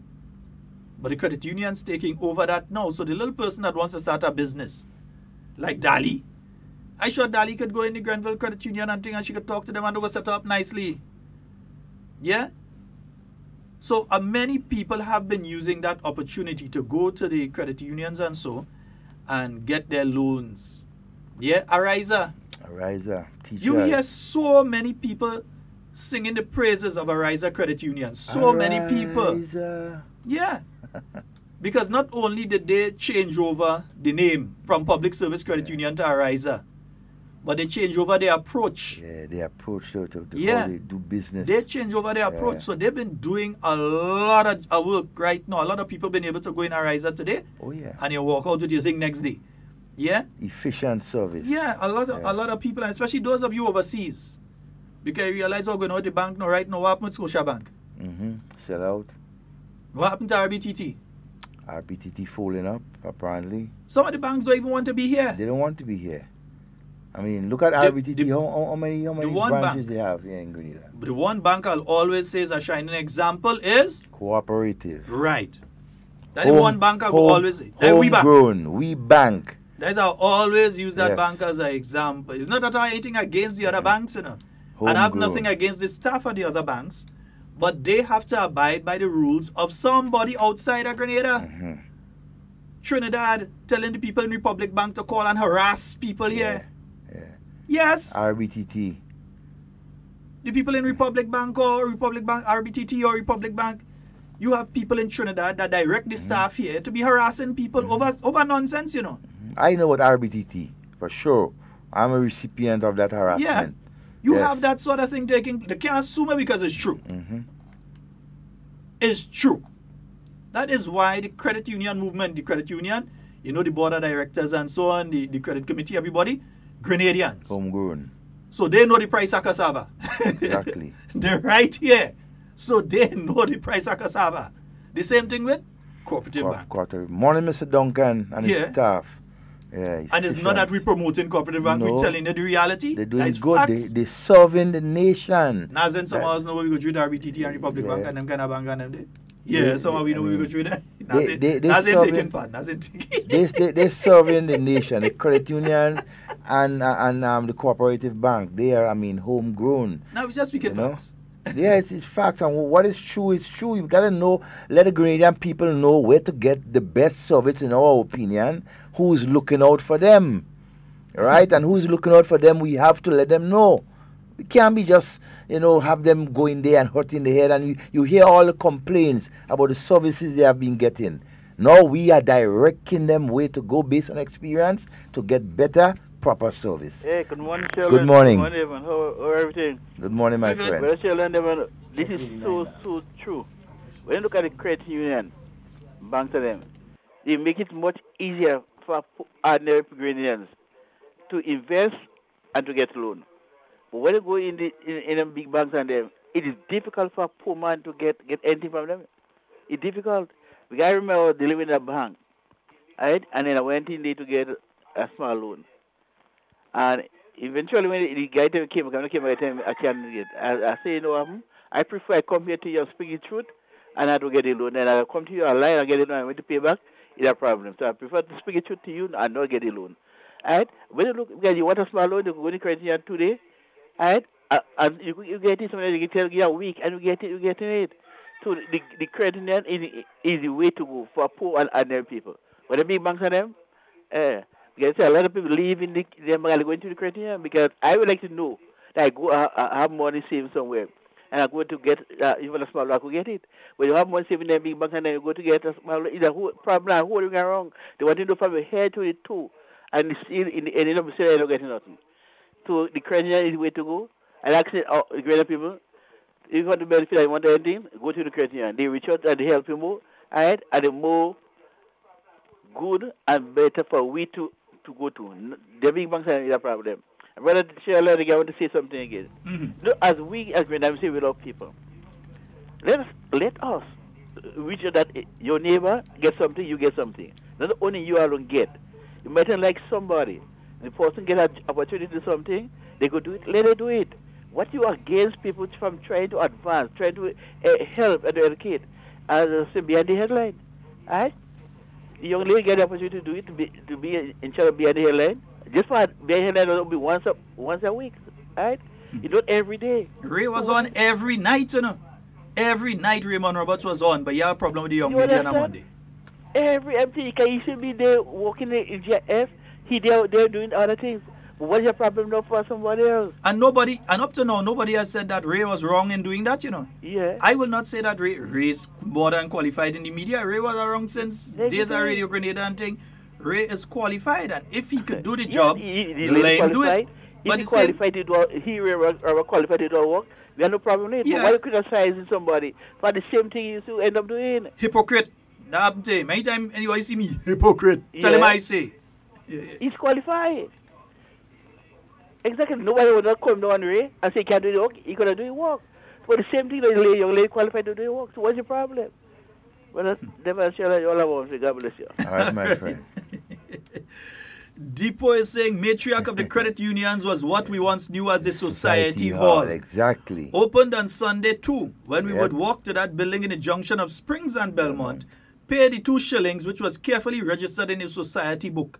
That took care of loans and burials. Depot, you're old, boy. Depot, I know, but I used to go in the 60s and 70s. Depot sound like somebody that used to play dominoes with Gary's grandfather. Ooh. That is how old he is. Depot, that man pushing it, boy. Oh, and Depot, I'm working on that, the 2 selections you asked me to, eh? Don't be surprised to see people post a picture with he and Columbus, you know. Yeah. All right, folks, 4407377. Remember, it's coming up on March the 1st at the Bugias playing field. It will be, the watch party for the International Soca Monarch. That's going to be put on by the St. George Northwest constituency. Yeah, man, they're going to have a nice thing up there. The International Soca Monarch Watch Party. Did I say constituency is the organization up there, not the constituency group. The constituency group is a different group. Yeah. But anyhow, they have that going on there. And you can go up there, believe me, on the massive screen to see Team Grenada take on everybody else. Yeah, everybody else. Everybody else. Team Grenada. Yeah, it's going to be out there. In fact, them Trini and them do a poster now where they have like Killer, Natty and Thunder and them on that side and the Iowa George and them on that side. And thing. And they say Trinidad takes on the islands. Segregation. They're lucky we ain't up in Carriacou yet and send nobody, you know. We reached Trinidad. We finally reached. We ain't send nobody from Carriacou yet. Though the time could come and we could send somebody from Carriacou for all year. we have short technically short pre Carriacou. We have Killer B and thing. We ain't even touch Carriacou artists and say if we get bad we send them boneless and all. Yeah, we have Carriacou artists. We ain't touch. Yeah, we could send them for you. And when we get bad, we take in and make good partner. They were always singing rum tune. What's his name again, Nazim? Pupalindi. We taking Pupalindi. We send him in Chutney Soca Monarch in Trinidad when we get bad. Get we vex. Like you thing. The poster you go post a picture where you holding Tilly typewriter. Along the way, I see a typewriter. Typewriter is one of the most annoying. If you have a neighbor that you start to do a set of documents on a typewriter, click, ching, bang. Click, ching, bang. Click, ching, bang. You had to go and put your typewriter on a pillow to try and muffle the song, and it's still making a lot of noise. I say nothing like I could hear a neighbor with it still. Typewriter is what, man? Could always tell when somebody was up and typing then, though, because you're hearing it. Yeah, they did the fingers. 44073. For some reason, something songing muffled with my audio. I don't know what. 4407377. That's the number for you to call and get onto the inside. The overseas number 347-329-3101. And folks, those of you in Canada, remember you can head on out to the Independence celebration. Continues there. Last night they had the gala. Today they're having the, what they call it again, Devon? The looking for the post here, right? The showcase Grenada. Yeah, showcase. They're going to be Grenada, seeing Toronto. everything Grenadian. All right, and for those of you who want to get some more information on some of the other activities, you can check www.partygrenada.com. That's www. Technical Man, show the link inside the chat. They let people see Party Grenada and thing. You have a new website. Party Grenada have a new website. So all them pictures and thing. How long Party Grenada around? That's the oldest website in Grenada for party and that kind. How much years it around? 2002. A lot of years by. A lot of years. So Party Grenada, www.partygrenada.com. All you know is Mr. Party Grenada is Mr. Technical Operator inside there too. So you have a lot of information there for some of the activities coming up. And remember, yeah, on the 26th, there is a taste of the spice on the Carriacou. So head on down there for that. Spice in February. I'd like to say something here. We've been seeing a lot of accidents happening. A lot of accidents. Lot. Bike just crashed. Look, a bike just crashed outside there? Down the road there? True Blue. Not True Blue. Cali's area, down my side, right. So a bike just crashed again. So we've been seeing a lot of accidents happening. Several things, and I really want to speak with the Royal Grenada Police Force to get some, because while we may speculate in relation to several aspects of it, they will tell you exactly what they have noticed. Yeah, why some of it are being caused. Because in some instances, you see a vehicle crash, and when you look at the tires, you realize that person couldn't control that vehicle when they take the corner. And so some people, again, they forget the brakes. They know where the brakes is. They only know where accelerator is. And they want to take a corner at some speed, and then you end up here in the vehicle, because you have to take things into consideration, physics people now. So you have to take into consideration the weight of the vehicle, the angle that you take it, and the speed that you're traveling when you take the corner. And if you ain't know that, and you ain't know your vehicle, or you ain't know the corner properly, when you take it at a certain speed without applying any brakes, you're going to end up upside down. Yeah? So various things are happening. They're driving with the bright lights in the night. Some people are driving on the high beam. Sometimes I find myself having to put on my high beam to tell the people who are coming down with their high beam, hey, your light's too bright, you're blinding me, you're blinding everybody behind me. So you have to put on your bright light sometimes to tell somebody else you have on a bright light, which sometimes, according to where you can run off the road, you can be run off the road with that, you can end up into the next vehicle with that sort of thing. So you have to be careful, because driving with the bright lights, yes, you may be able to see further, but some of you putting in the wrong lights in your vehicle in the first place, so you're dazzling everybody. It's not improving your vision as such, but you're dazzling everybody. Some of you doing it for style, because you just want to have on the bright lights, because maybe you don't want somebody see you in your vehicle. All this sort of nonsense, and it's causing accidents. But another one, because I ended up with it this morning, and I say I have to talk about it when I get in here, because I ended up telling the guy about it. I fail to understand how a bus driver could park up on a corner and then calling you to pick up a passenger just past a bus stop. You go and you're blowing passengers, you stop to pick up passengers right on a corner with a bus stop just a few feet away in front of you again. But you stop on the corner and you're calling the traffic. Ridiculous. And it's not like the person did it once. They did it about 3 times this morning. 3 times. You do it. Now, not all busmen so, but those are you that are doing it. Please, stop it. Stop it. Take into consideration somebody else. It might be your own child in the vehicle behind it that you didn't know today. Good morning and welcome. Hello, good morning. Morning. Good morning, sir. Yeah. I want to make one correction with Brother Sheldon said just now. Concerning the bank hours. Yeah. Yeah, the bank usually close. The bank never used to close at 6 o'clock as he uses to do. Bank Yeah, somebody corrected me, yeah. Huh? Somebody corrected me. Okay, thank you very much. But you could go ahead and correct me again. Yeah, it's 5 o'clock on a Friday, Mm-hmm. and you used to go up to on 3 o'clock during the week. 3? Yeah. No, to me it used to be 4. I used to go to Republic for RBTT and then for 4. Thank you very much. Okay, all right. But it wasn't 3, it was 4, man. I used to go to RBTT for 4. Yeah. But anyhow, was longer than now. That's for sure. Yeah, they definitely cut that number of hours. Yeah. Away from the banking service. Okay, Sonia is saying she hope it warm up a little bit so she could head over to Showcase Grenada later on. Yeah, Sonia, we know whether it warm up or not that you're going across. It's a Grenadian thing. Yeah. Because you go find thing over there to warm you up. And Sonia, make sure too blessed to stress go to, eh? Okay. She knows what I'm talking we know about. definitely that she would find something to warm her up across there. Yeah? Nice. So, and yeah, Pedro is saying after cleaning the snow, he going over to Showcase. Well, we know you going there. Yeah, but don't go by yourself. Don't be selfish with the thing. Carry some of your Canadian friends. Bring Black and Cake Man and them with you, man. Yeah. Let me say a very special morning to my good friend Mr. Cletus St. Paul. St. P. Morning. I hope that you're having a wonderful day. And the staff out there at the Prime Minister's office. Let me say a special good morning to each and every one of you out there at Prime Minister's office this morning. If I start to call name outside of St. Pio, now getting problem.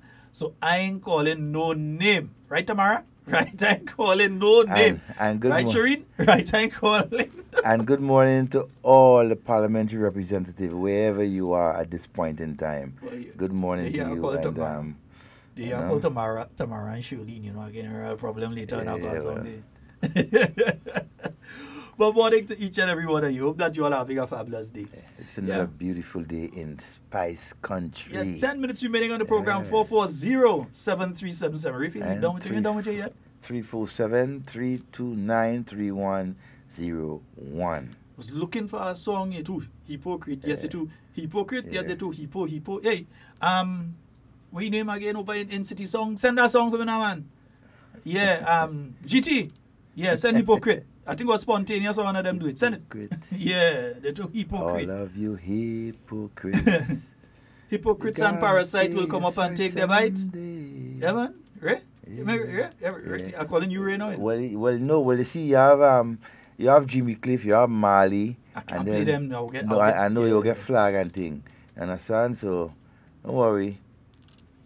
Ray's about to get the answers that he's looking for. Very important one here. And while we've said it several times on the program here, it is always good to say it again, especially to those of you who are utilizing social media, in particular Facebook and Instagram. There are scamsters who are going around and trying to fleece you of your money. In other words, they're trying to con you. There are no United Nations program. You will not see Honorable Elvin Nimrod or the Prime Minister doesn't have time to be on social media to message you individually and ask you if you get your money already under some UN program. Yeah? And I would have said that you had to be a certain type of stupid to get catch with this thing. But you'd be very surprised at some people who have been conned by these people. There are several cons that they use to trick you into sending your money to them. Do not, under any circumstances, send any money to anybody you don't know personally. Not even for a stamp. And even if you think you know the person personally, still don't send the money. I'm telling you. Because I have one child that grew up around me. I got a message from her profile. And the profile was telling me if I get my money under United Nations thing. So I realized it's one of these Nigerians at it again. So I started to play them. Yeah. No, me ain't gonna tell me about it. And I started to chat with them. And when I told them, I said, listen, let me just end this thing. I know you're African. You're either in Ghana or you're in Nigeria. One of the two. So where I should send the money? Which one of them? You're trying to con me right now? Let me get in touch with the FBI. Yeah. They cuss me in Ashanti and tell me God will kill me. But little did they know that I understand some Ashanti through the Orisha thing and being around them people and them. So I know what Ogun is. I know what Gadei is. Yeah, I know the entire pantheon and that kind of thing. So when they started, I understood what they're saying. But these people will use a profile, they would try and hack. And the reason, the way they hack some of the profile, you think they hack, it's not necessarily hack, it's because some of you need to get some serious passwords for your account. Because all you have to do is find out your name and your date of birth, and basically they have most of all your password already. Or your child's name and date of birth, and they have most of your passwords again. That's what they do. Yeah, they do this. They have nothing better to do, because if they can hold 2 people $700 US a week, they well paid. That's all they have to do, you know. They well paid. They sit behind a computer just creating fake profiles, or taking over other people's profile, or creating a profile that is exactly the same as the person's profile, copy all the pictures, everything, and make a new profile in that person's name. They spend their time doing that. They have all the time in the world. They could do that. And all they have to get is 2 people to be stupid enough to send money to them a week. So that's $1,400 a week. US. That's $2,800 US a fortnight. That's how much? 5,600 a month. 5,600 US. That is a couple a hundred thousand. month. That's a couple 100,000 Ghanaian dollars and Nigerian. So understand why Naira. these people do not stop. Understand why these people are always creating these fake profiles and trying to trick you It's profitable. into sending money to them. It's profitable, easy money. Yeah, because if in Grenada they could get 700 and in the US they could get somebody to send another 700, that is enough for them to survive on a monthly basis. Buy new computer, pay for the internet, buy food, do whatever they have to do, and so on. Enhance These their business. people are unrelenting. Yep. So do not accept any friend request from any Dr. Keith Mitchell profile. Keith Mitchell, Prime Minister Keith Mitchell, Dr. Keith, any of those profile, Dr. Mitchell is not sending out any friend requests. Anyone you see, report it and block the person. Report the profile and block the person. The same goes for all the other MPs. None of them are sending out friend requests. So any you see, immediately know is some African that create a profile as theirs and is trying to get at you. Benji, take that phone there. Yeah, any of them that you see, it is somebody, some African that is trying that to get your money. They come to you and they start talking nice, and then they say they get their money if you get yours. That's it typical. It's like a line they have going with. Man. Then sweet talk, man. They talk either about some forex funds or some sort of program or money or so that you have to sign up for. They will even go so far as to create a fake check with your name on it and take a picture of that check and send to you to make you feel this is a real thing and they're sending money to you. I don't care if you see they send gold bars to you. Do not send your money to them. And I must commend the staff at MoneyGram and at Western Union for attempting to stop people from doing this thing. The thing is, somehow we head too hard. So the staff at MoneyGram and Western Union, when they see you coming and you're trying to send the money, you're trying to send money to people, they ask you the question, do you know this person? Some people say, oh, so they're trying to stop me from getting my money. Don't study them. They're too wicked. They had a nice work already and there's a money I'm going and they're trying to stop me. And they just give them a sort of answer, and because they have to send the money if you decide you're sending it. They can't not send the money. They have to send it. And you have people who were warned by the staff at Western Union, who were warned by the staff at MoneyGram not to send that money. This looks suspicious. Don't do it. And they still send the money, only to come and cry after that they lost the money and the person ain't even contacting them or anything like that. So be very careful who you're sending your money to. Yeah? It's a hard thing to work for your hard-earned Grenadian money, and then you might have to borrow money from a brother or some friend or so, and you borrow to go and send for these people, thinking that you're getting more than enough money to be able to repay, and then you find yourself in a situation, confusion. No debt. Yeah. So please don't do it. And I mean, I can't understand how else we can say it. I don't know how else we can say it, because it's been popping up again.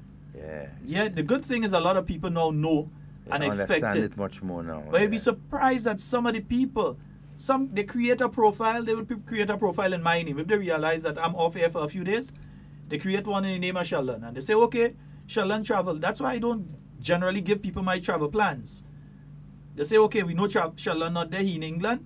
Okay, let's send one of your friends. Let's send a message to Devon and tell Devon, look, he in a bad way. He lose his passport and all his money, and so he has to send up money for him. I know one individual sent up $1,000 to one of these individuals, thinking they were helping a friend of theirs. They sent $1,000 from right here in Grenada because they thought they were helping a friend.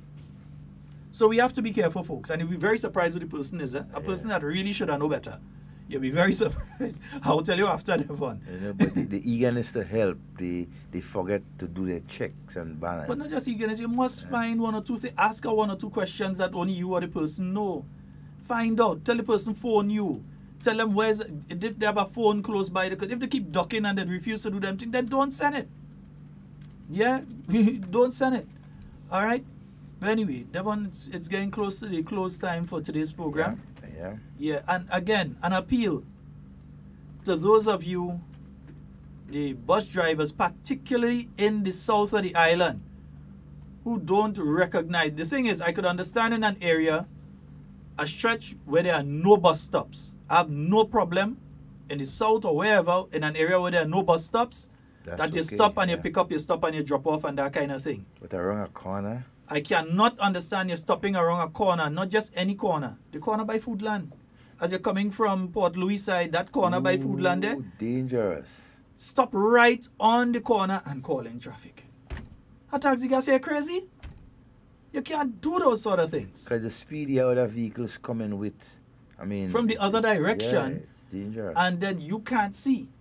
Before you take the corner that you really can't see. So you have to depend on him. Yeah, but he should not be there in the first place. Exactly. Because there's a bus stop just a few feet in front. In front of there. There's a bus stop there. So there's no need to go and stop there. You're endangering the lives of one, the people on your bus, your own life, the people in the vehicles behind you, and the people in the vehicles that are coming towards you. You're endangering a pile of people's life to try and make $2.50. You're trying to tell me that my life or my children's life is only worth $2.50? Come on, man. Get real. It's all right. They're all going to police force. They are stepping up. Oh, I doesn't feel sorry for some of them. Yeah. And then there's one to say Jerry Seals and people like him is the problem. Yeah? There's one to come and say Jerry Seals is the problem. You're doing all kind of craziness. Endangering people's lives. And then you want to say people like Jerry Seals and some of the action. Not that you agree with everything that he did. But then you want to blame them when you're the ones that are doing the wrong things like this. You go on your park where you're not supposed to park. You're creating an inconvenience. A road that's supposed to be 2 lanes end up being 1 lane because you park. The police pass and they clamp you, or the police wicked. How that could be right? How that could be right? Don't drive using the cell phones. You're on your phone. The police stop you and they charge you, or the police wicked. They just be using cell phone too. It's a Bluetooth apparatus. You don't even have to have the phone up to your ear. Sometimes I just see somebody driving erratically. They're driving extra slow, or you see they nearly hit the curb, or you see they swinging and all kind of thing. And from behind you could just that person on the phone. Yep. That person on the phone. They're definitely on the phone. And they're trying to control a vehicle. And even worse when it's a manual, when you have to be changing gears. And they're trying to control a vehicle and you're using a phone. Come on, man. Seriously, it's not just your life you're endangering. You never know, might be your child on the next vehicle that end up getting in the crash. So be careful. We're having too much of these things, and plenty of them is because of the phone, the speeding, the lights, and then the state of the vehicle. Those things are causing some of these accidents that we're seeing happening. And to those busmen, the hustling and picking up passengers any and any way indiscriminately. Yeah. Huh? Also, let me say a special congratulations to the men and women of the Royal Grenada Police Force that receiving their rank today. Yeah? A lot of them are, some who getting inspector and who getting corporal and who going up to sergeant and all kind of thing. Some rank passing today, boy. So if it didn't pass already, I think the time passed so that already is them. Yeah, that passed already? So right now they're supposed to have the rank and thing already. Who done about the extra thing and who changed clothes from blue to khaki and thing. That don't take place already. So when they make your inspector, what does do? Just go inside a room and take off your sergeant uniform and put on your inspector uniform. And over them others just pull off the thing and they put on the next thing. And so what the inspectors does do? You go inside and you take off one clothes and you put on your khaki. Well, or you might be weighing the You wear a suit, man. Yes, a suit. Yeah. You know, before the whole thing. Well, congratulations to all of you. Them, yeah. And I believe this Thursday, if I'm not mistaken, we will be having the passing out parade at the latest batch. The latest batch, yeah. And for those of you that are interested, there will be a next batch going in. Yeah, there will be a next batch. So those of you that are interested, make sure I'm going to give you the dates just now. I'm looking for it here. I have it somewhere here, Popo. I'm trying to find it. I have it. I'll tell you. I know Carriacou is on the 14th of March at the Magistrates Court. That's where you have to go and write your exam for Carriacou. I'm looking to see where you have to write your exam here in Grenada. In SAS. Yeah, so I'm looking for the exact dates. I posted it and it's been shared quite a few times. So I'm looking to see where it is. Right, yeah, here it is. So Saturday the 9th of March, 9 a.m. It's going to be for St. Andrew at SAS, St. George, GBSS, and St. John at the St. Rose Modern Secondary. All right, Carriacou is on the 16th of March at the Magistrates Court, commencing at 9. All right, so you carry your proper identification and you head on out there. So again, for the police recruitment exam, you might know a young man or a young lady that really wants to join, or this would be the proper area for them to get into policing. For St. Andrew, SAS, St. George, GBSS, and St. John, the St. Rose Modern Secondary School. That is taking place 9 a.m. on the 9th of March. And for those of you in Carriacou and Petit Martinique, you can head to the Magistrates Court for 9 a.m. on the 16th of March. Devon, that's all the time we have for our talk today. It's been wonderful being here. And folks, whatever you say and do it safe and secure. We want to be speaking to and with you. And not about you. Love each and every one of you unconditionally. So do enjoy the rest of your day today. The game is here today. Friday, April 5th. Kirani James Athletic Stadium. National Secondary School Games. Run, throw, jump. National Secondary School Games 2019. Your games, your future.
Let me take this opportunity to welcome members of the media to this concluding media conference at the end of the 93rd meeting of the Monetary Council, which I had the opportunity to chair.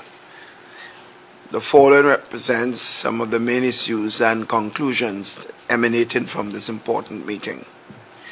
On the issue of monetary stability, the Council received the Governor's report on monetary and credit conditions to the Eastern Caribbean Currency Union. Based on developments during 2018, the report focused on recent months and monetary and credit conditions as of the 31st December 2018, against a backdrop of global economic and financial developments and within the context of the bank's broader objectives of ensuring the stability of the exchange rate and the financial system.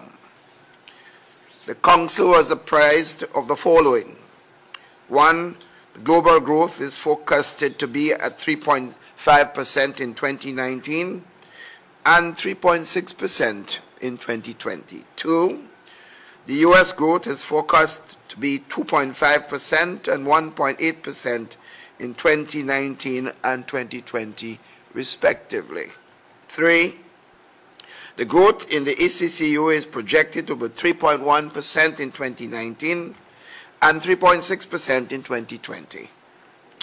Fourthly, in 2018, the weighted average deposit rate and weighted average lending rate stood at 1.5% and 8.3% respectively. Lending rates continue to trend downwards.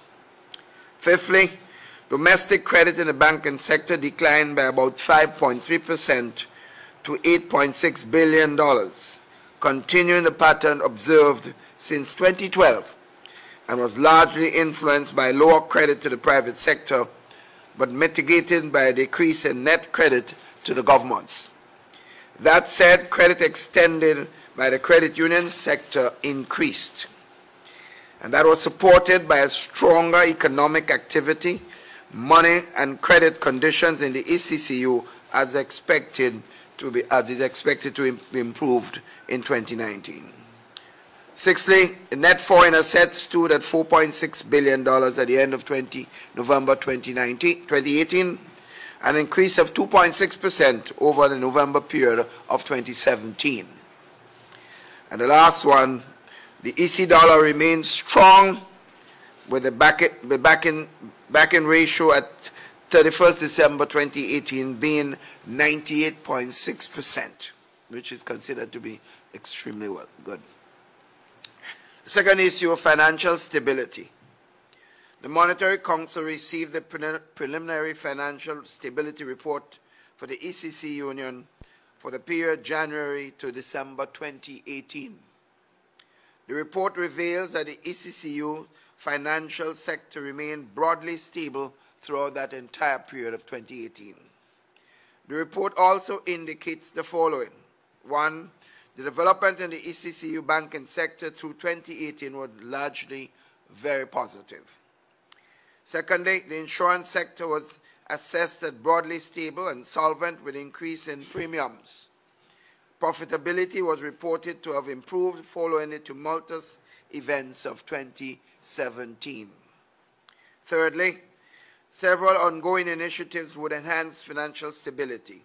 These initiatives include the implementation of a risk-based supervisory approach for the commercial banking sector, regulation of the Caribbean Credit Card Corporation, and the establishment of a credit bureau in the ECCU. Council also considered the proposed framework for identifying systemically important commercial banks and credit unions in the ECCU. 12 institutions were identified, of which 3 were banks and 9 were credit unions. While commercial banks continue to dominate the financial sector, credit unions were expanding, becoming an increasingly important source of credit to the private sector through increases in membership, assets, loans, and deposits. The boom in credit union activity has implication for the financial inclusion and the financial stability framework. With respect to the ECCU Credit Bureau, Council was informed that enactment of the Harmonized Credit Reporting Bill remained outstanding in 4 member countries. Council also agreed these countries must move to enact these laws by the end of March 2019. 2 key responsibilities of the Credit Bureau are to provide credit granting institutions with better means to access information and to facilitate the extension of credit to underserved segments of the population. Underserved. Third, the fiscal and debt sustainability. Council was apprised that within the ECC member countries, fiscal balances improved in 2018 compared with that of the previous year. In respect of the debt to GDP ratio, a target of 60%, the most recent data indicate preliminary ratios of 70.3% and 71% for 2017 and 2018 respectively.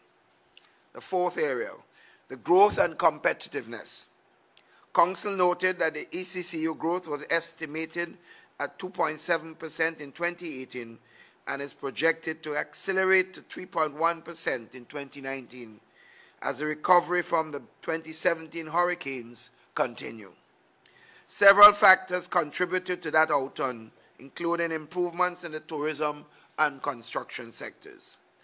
Council was also informed that several key reforms and investments were needed to expedite and raise the current growth trajectory to the 5% growth target required to support socio-economic transformation. In this regard, Council recommended that countries implementing the actionable items of the annual Growth and Resilience Dialogue. These include enactment of fiscal resilience frameworks, improving the business environment, improving regional transport infrastructure, increasing access to credit, enhancing skills training and apprenticeship programs, and harmonizing building codes. The fifth area, report from the Technical Committee on Insurance, BICO and CLICO. Council noted that the joiner application of the CRIL-JM Montserrat was heard in the Barbados High Court on October 26, 2018 and was dismissed. An application for leave to appeal to the CRIL-JM Montserrat regarding the judge's decision was scheduled for hearing on the 27th of February 2019. With reference to BICO, Council noted that the second distribution of approximately $30 million EC is planned, it's corrected to be $30 million for 2019. Council noted that all efforts are being made to seek redress for the benefits of the ECCU and matters related to BICO and CLICO. The sixth area, the date and venue of the next meeting of the Monetary Council. Council agreed to the convene of the 94th meeting of the Monetary Council would be at 26th of July 2019 in Montserrat. The attendance of the meeting, we just noted that the council members who attended the meeting was myself as chairman, the Chief Minister of Anguilla and Minister of Finance, Victor Banks, the Honorable Donaldson Romeo, Premier and Minister of Finance, Montserrat, Dr. Timothy Harris, Prime Minister and Minister of Finance of St. Kitts and Nevis, Honorable Camilo Gonzalez, Minister of Finance of St. Vincent and Grenadines, and Senator the Honorable Baldos Raymond, Minister of Public Service, Councillor Alternate for St. Lucia. And the last one was Mr. Raymond Rosman Edwards, Financial Secretary, Commonwealth of Dominica, who is a temporary council alternate for the Commonwealth of Dominica. That ends our communique for the 93rd meeting of the Monetary Council. I don't know, Prime Minister, you may wish to add any comment on issues? No, except to say we had very extensive discussions about issues and about the agenda moving forward for the currency union and how we intend to get there. We discussed matters in relation to the economy, the need for legislative enactments and a number of issues, such as those dealing with the credit bureau and other matters of that nature that would provide important opportunity for ordinary people to be in a better place to access credit and to participate more functionally in the currency space. I think the discussion that we had with regard to making the currency union, paperless in terms of transactions is an important discussion which will require public discussion as we move forward, as perhaps technology becomes more in vogue and we are dealing less with cash and less with checks through the system. The final bit of information regarding the new currencies that are to come and how they will be stronger and better in minimizing fraud. I think those are some matters that are going to be important, and importantly in the context of the new paper currencies that are going to be available, is that they will be more user-friendly, particularly for those who are differently abled.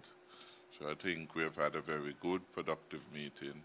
We'd want to commend you for the efficient way in which you handled the agenda today, so that we are in a better place in terms of coming to conclusion on those important matters. Thank you. Colleagues of the press? Good afternoon. If you have any questions you want to raise? Of course. Good. Good afternoon. LK Hewlett, WinFM 98.9. First of all, congratulations on your country celebrating 45 years of independence recently. I'm still enjoying oil down from the celebration, so I was quite happy for that. And also on your artists, a bunch of your artists, soca artists, taking over the International Soca Monarch competition. Yes, it looked like you're coming to Grenada this year. Yes, I see that. Don't worry, Mr. Killer could handle himself. All right. Okay, now on to actual banking matters. Are there any concerns that the countries that might be engaged in the marijuana industry would face problems in the banking sector? We saw in the U.S., even though they had decriminalized it, they had legalized it, that the persons engaging in that industry could not bank, were not allowed to bank the profits from that industry, and it created quite a problem for them. So, I mean, is that going to be another challenge for us in the banking system? Also, can we get an update on the sale of the proposed sale of Scotiabank in the territories and Sagicor, and if there are any concerns, especially as it relates to the insurance sector with the Sagicor sale? The BICO payout, is this just for policyholders, and how many persons will be affected, and how much more is still outstanding to the people of the ECCU as it relates to BICO? And final question, if we could get an update on the correspondent banking situation. We keep hearing from other sources outside of the Caribbean that our Caribbean banks continue to lose those relationships, and we're not getting any information on the regional, on the regional level. And if you could say what's going on with that, and if there's any progress being made in mitigating that risk. Yeah. On the issue of the marijuana, which of course is a very touchy issue at this time, and I think it's recognized that some countries are moving at different levels than others. We have to note the fact that some in the more developed countries, things are moving at a faster pace than we are moving. In Canada, for example, and in several states in the United States, they are going pretty fast and moving in that direction of legalizing at least some level of usage. So clearly that in itself will pose some complication for us in the region.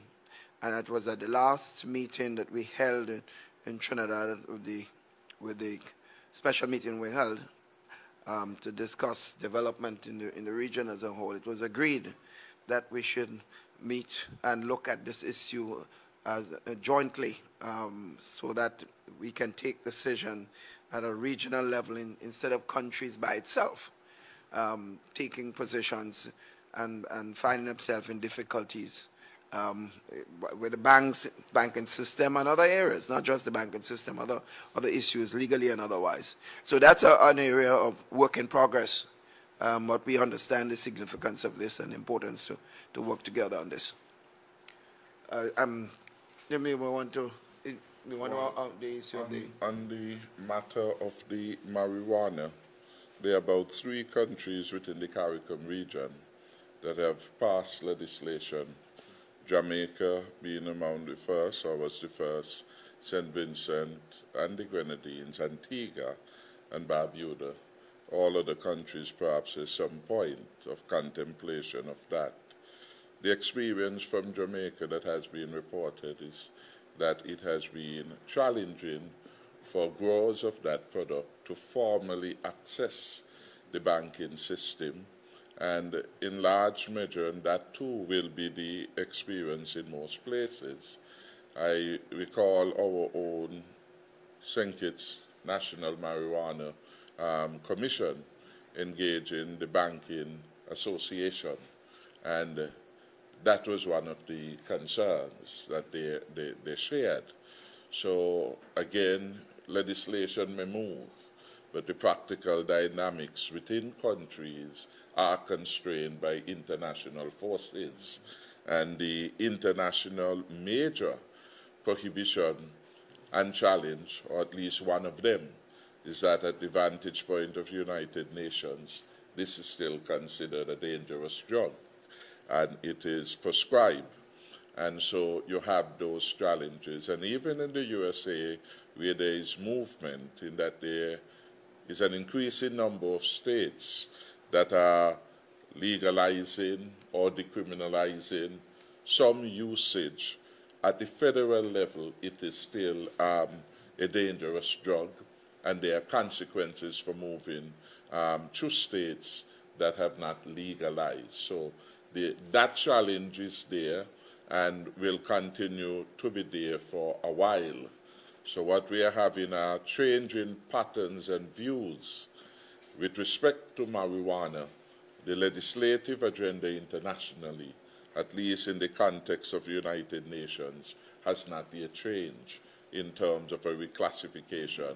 And until that happens, there will be a significant challenge to the rapid movement, if one will, in the development of this as an industry.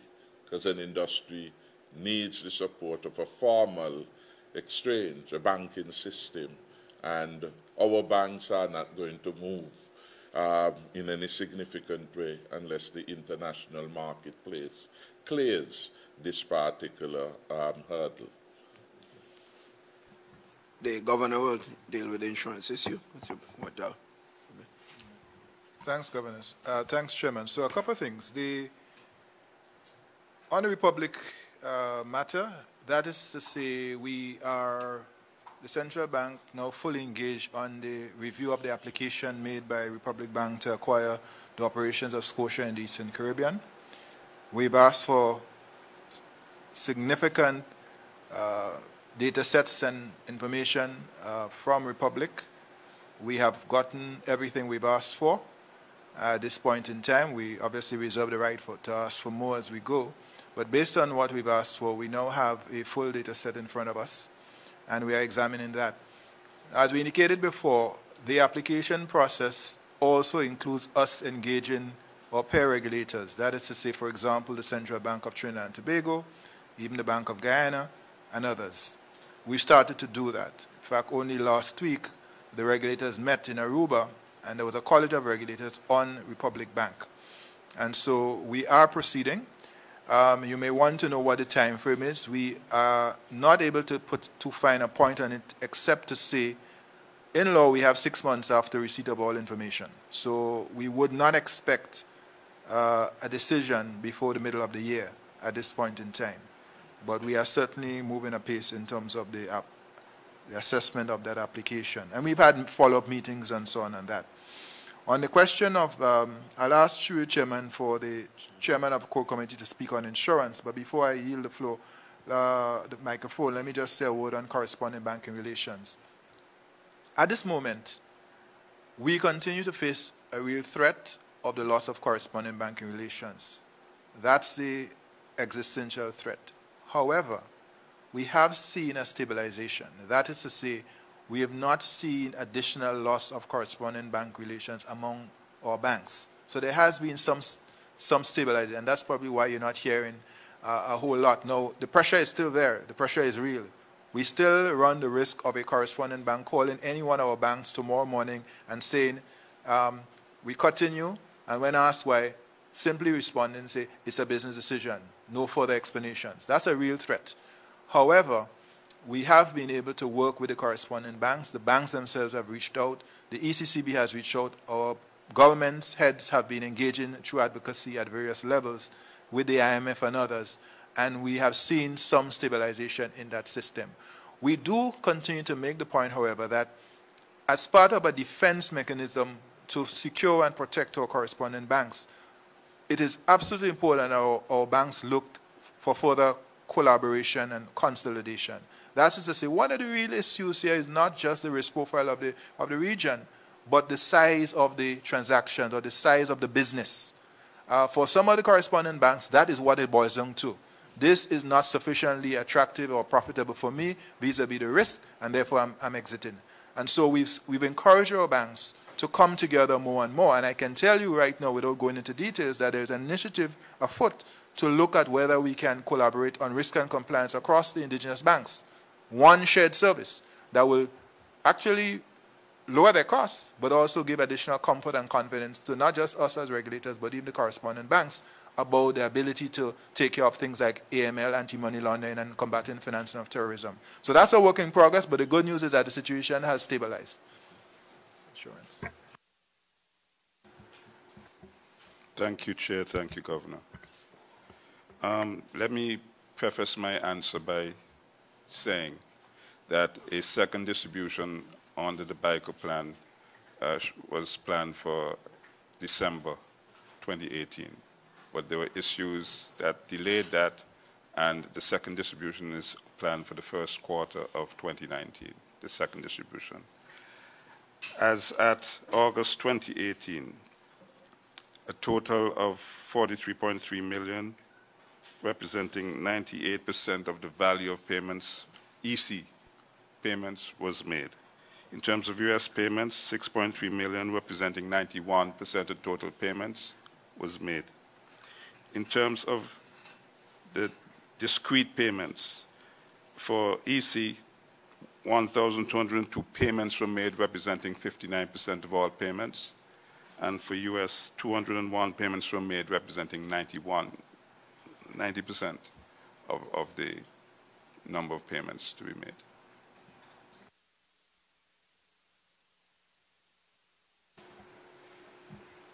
Any further questions, guys?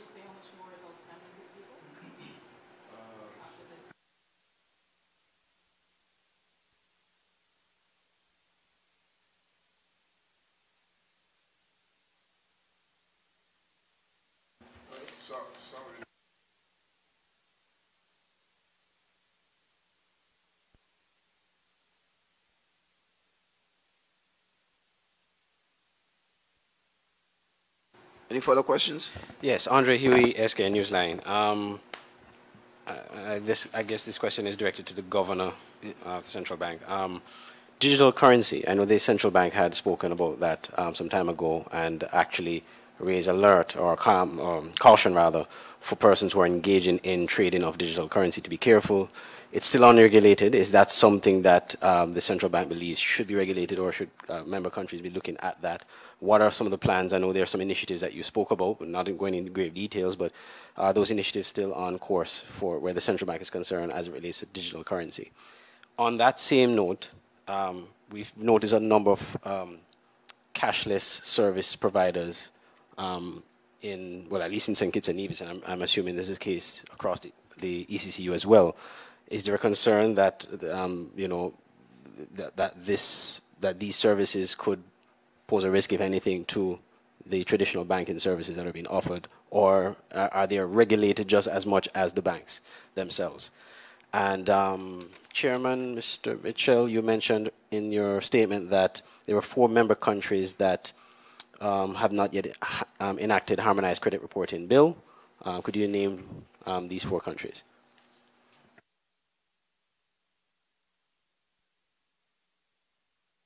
I can assist the chairman with that. I mean, that's a detail. So essentially, the 4 countries that have passed it are St. Vincent and Grenadines, St. Kitts and Nevis, Grenada, and Antigua and Barbuda. Those are the 4 countries that have passed it. So you know which 4 have not passed. Anguilla, Montserrat, Dominica, and St. Lucia. They have committed to... Yes, so because we do commend our governments who go early. We obviously encourage regional legislation. So we're looking forward to the passage of that. In terms of cryptocurrency, I just want to be clear. Bitcoin is a cryptocurrency. The challenge with cryptocurrencies is that they're not regulated. Their values are very volatile, the prices, and people could get hurt. So that is why on at least 2 occasions, the ECCB has issued an advisory warning the public to be careful. What do we say? Do you know anything about this product? Do you understand the product? Can you afford to lose this money? Is this entity regulated, the provider of the service? If there's a dispute, who will you go to? Those are some of the questions that you need to ask. And unless you have satisfactory answers to those questions, you ought to be very careful. We do not want the public to get hurt. Now, the ECCB is itself pursuing a digital currency. That is different.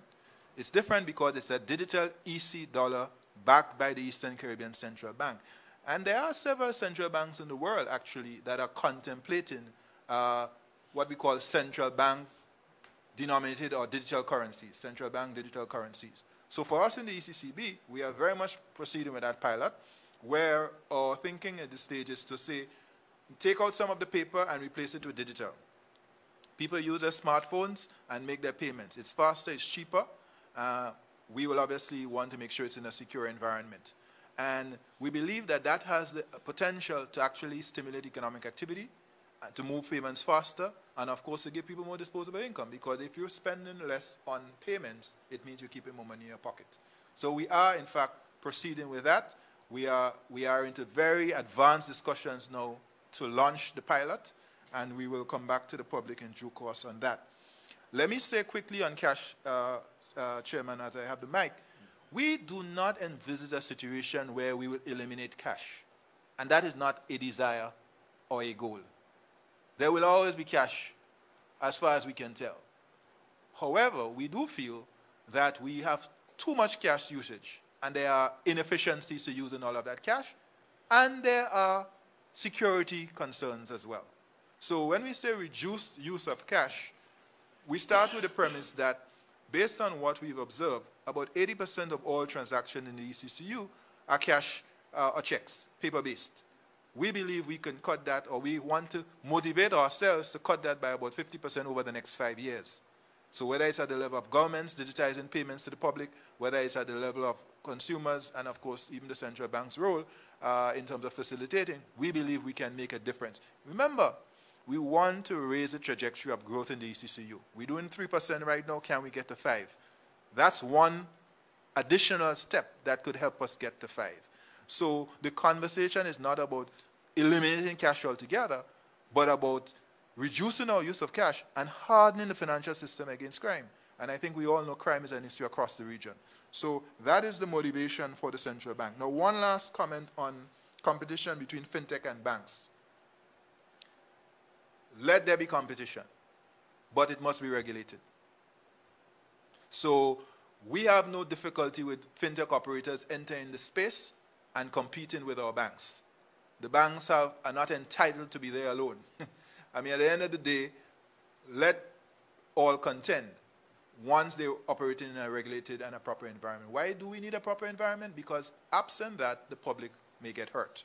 So part of the discussion going on in the currency union, not just at ECCB, but with other regulators in our currency union, the Financial Services Commissions and so on, is about an appropriate framework, joint framework, regional framework for supervision and regulation of fintechs, financial technology firms, to allow them to operate.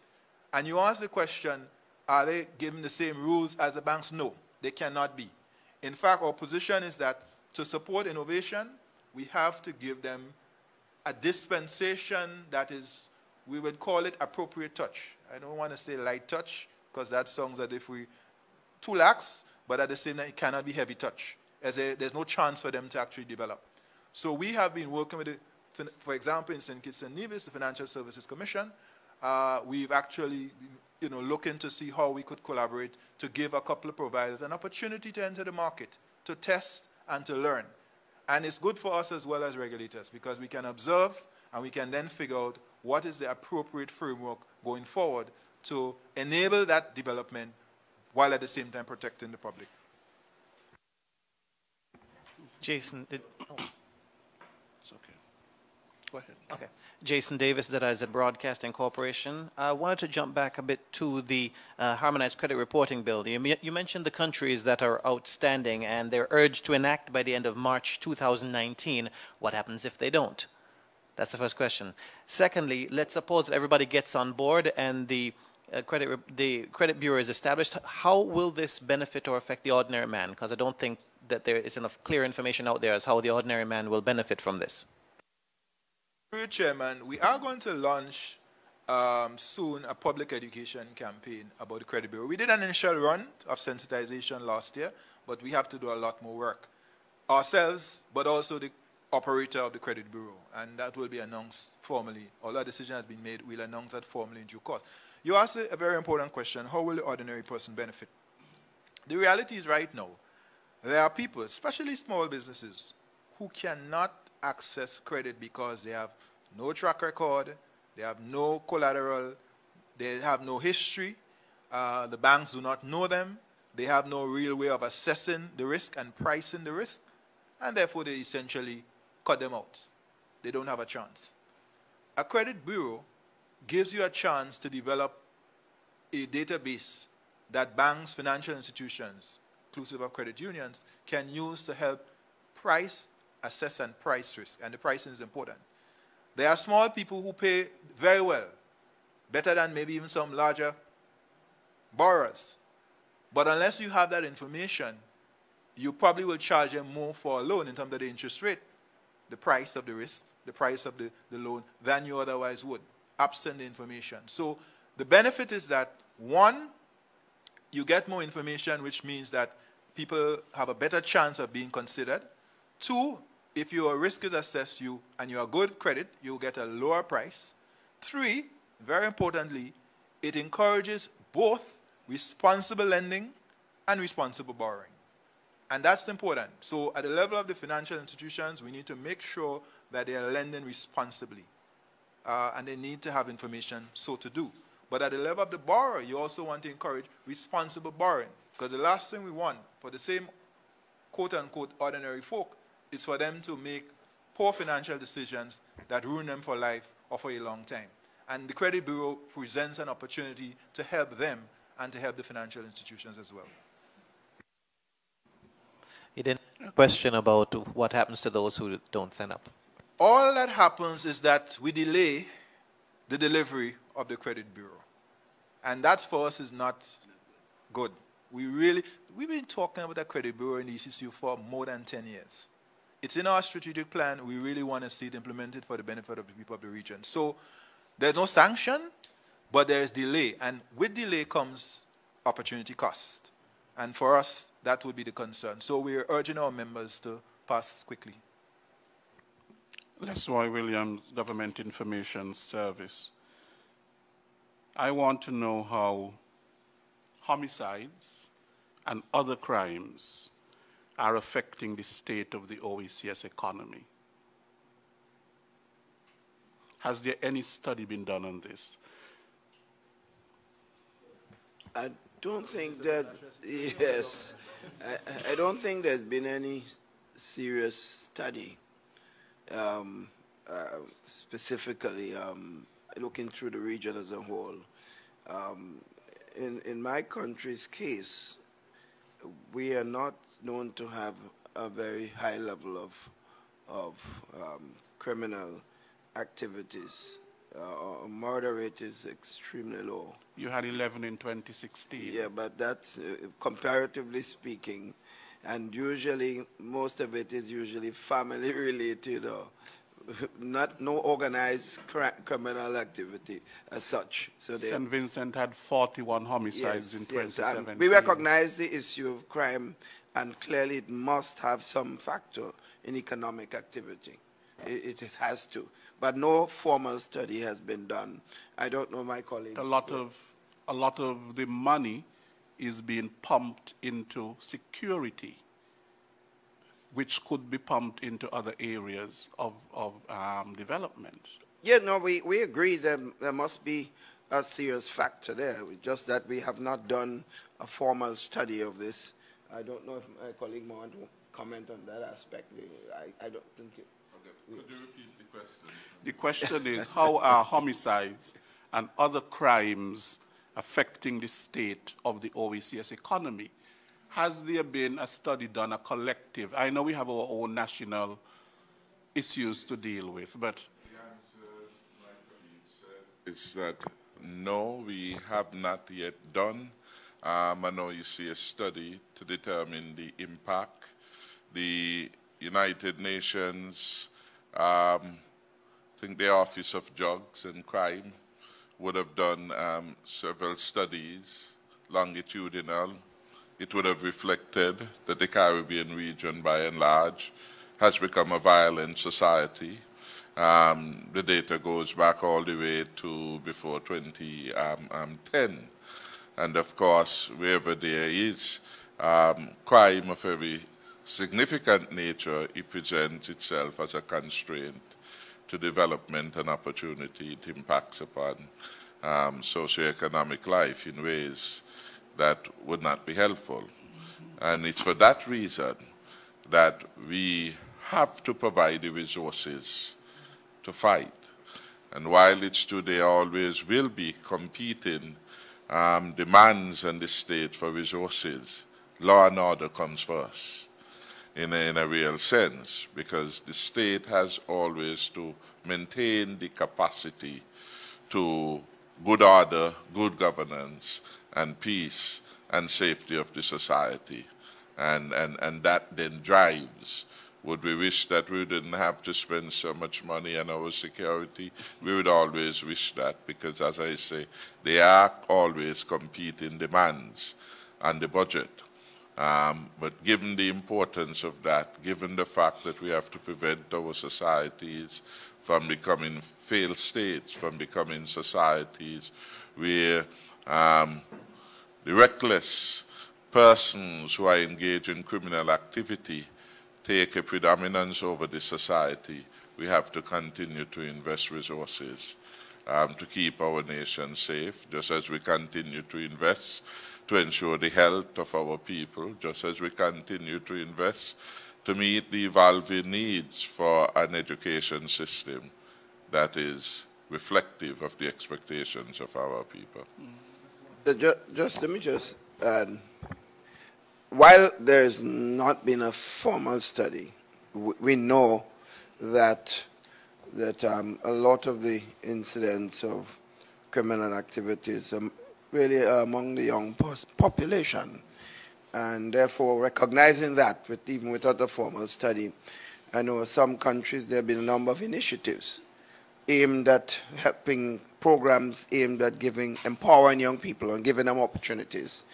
There in Grenada case, we have had a rehabilitation center helping young people who transgress with the law, giving them a second chance and providing education and training and opportunities. And that center, in fact, even the government of St. Lucia recently sent a team down to look at what Grenada has done. And it's been pretty successful. There's been an Imani program with thousands of young people on to job training program in the private sector and the public sector. And we're looking at the exit system where they can empower themselves to give them opportunities. In fact, what we had noticed was, in most cases, most of the young people involved in the program were mainly young girls. We still were not capturing enough young men, and we know that's where the problem is. So what we have created is what we call an Empower program, where we go on the blocks and get the young men involved into things that they want. You're not going to ask them to go and do O-levels and so on. Some of them don't want to hear that. But they might be interested in some fishing activities, some agricultural activities. So we empower them in the areas of their own interest. Some are interested in becoming some mechanics or carpenters, masons, or whatever they are.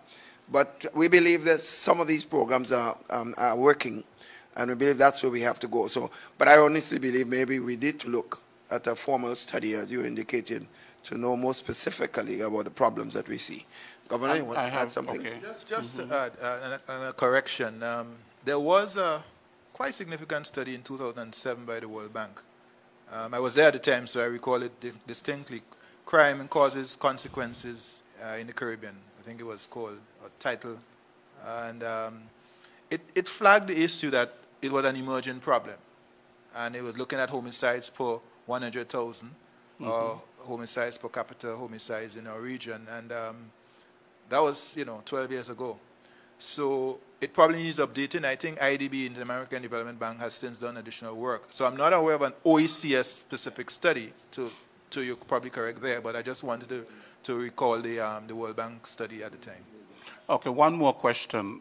What can we do to encourage more indigenous banks rather than these offshore banks within the region? Because the repatriation of profits from these offshore banks is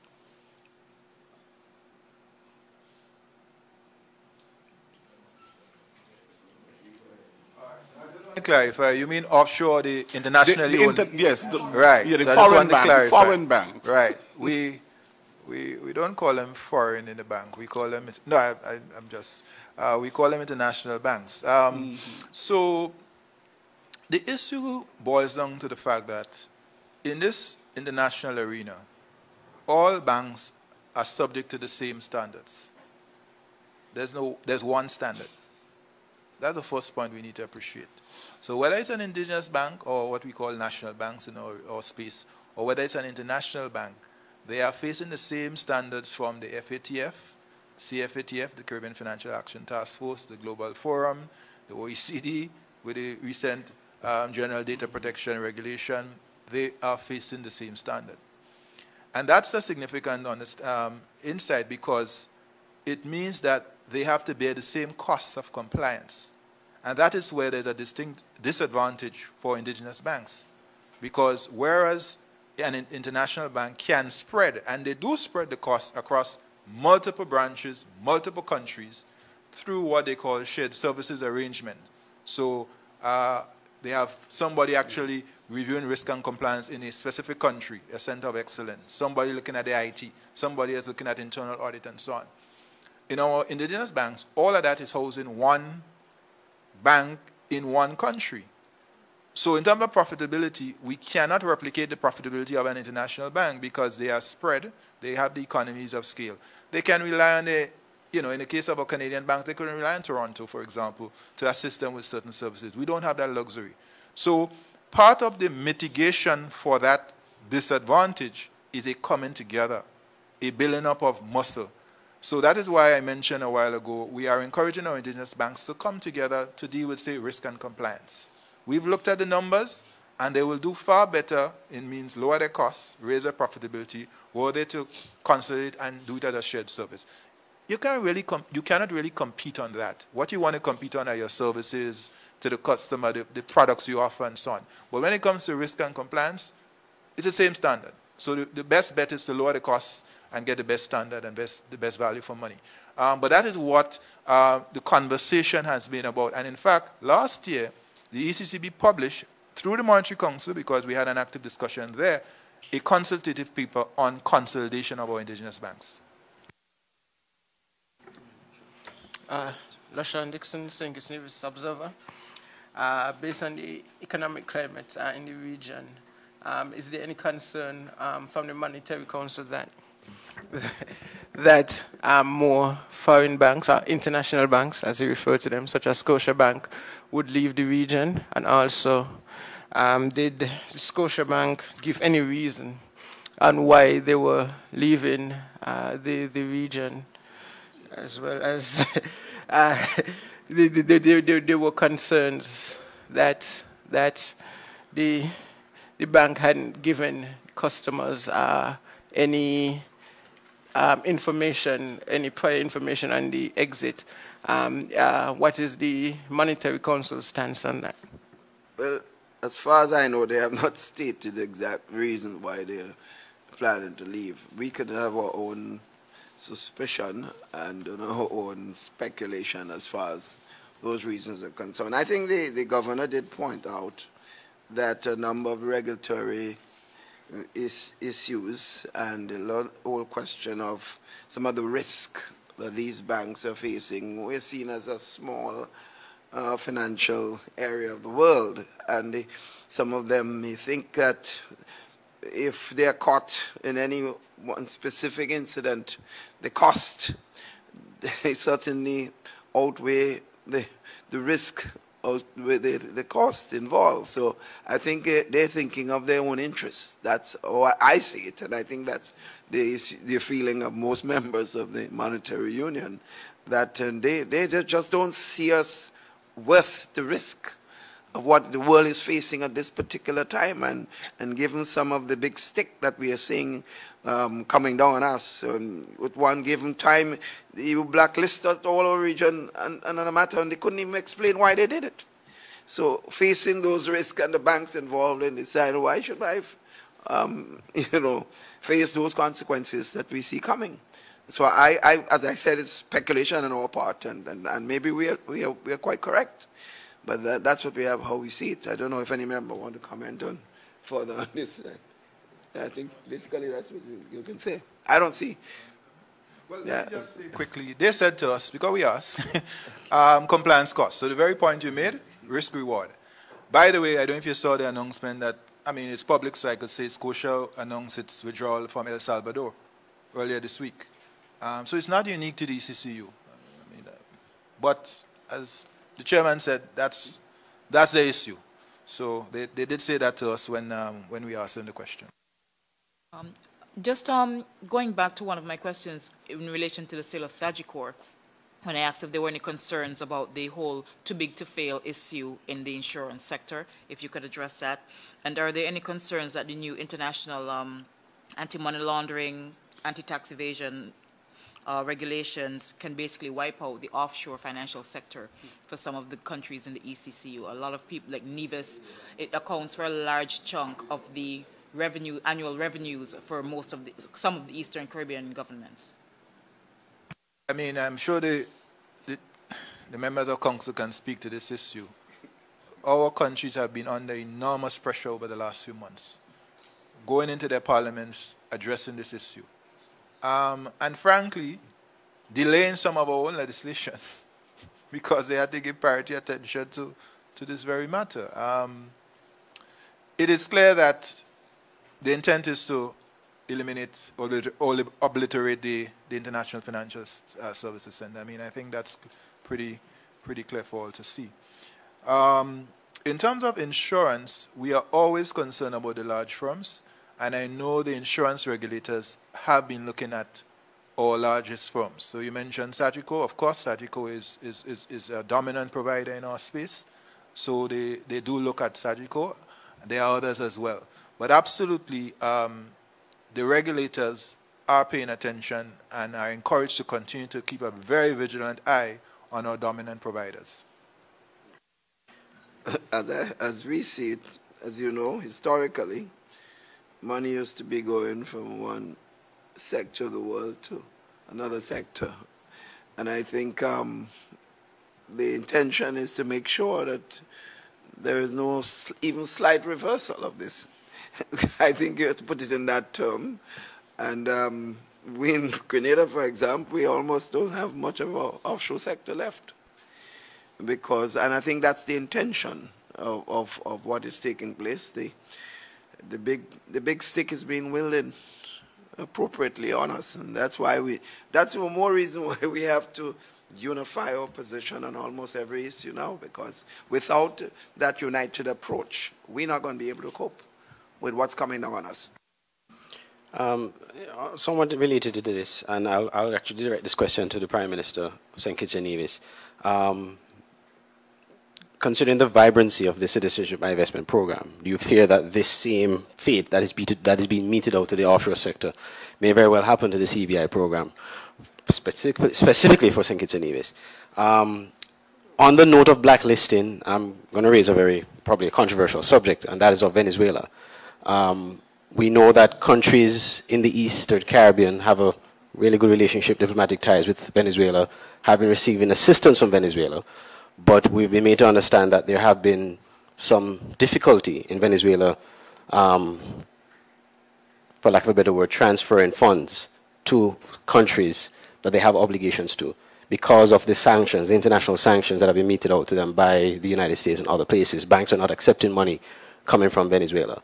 How are the countries, or how are countries dealing with this, trying to circumvent this and actually continue to have these relationships without having to encounter these roadblocks? And on that note as well, the issue of Petrocaribe and the loans that have been meted out to countries in the Eastern Caribbean.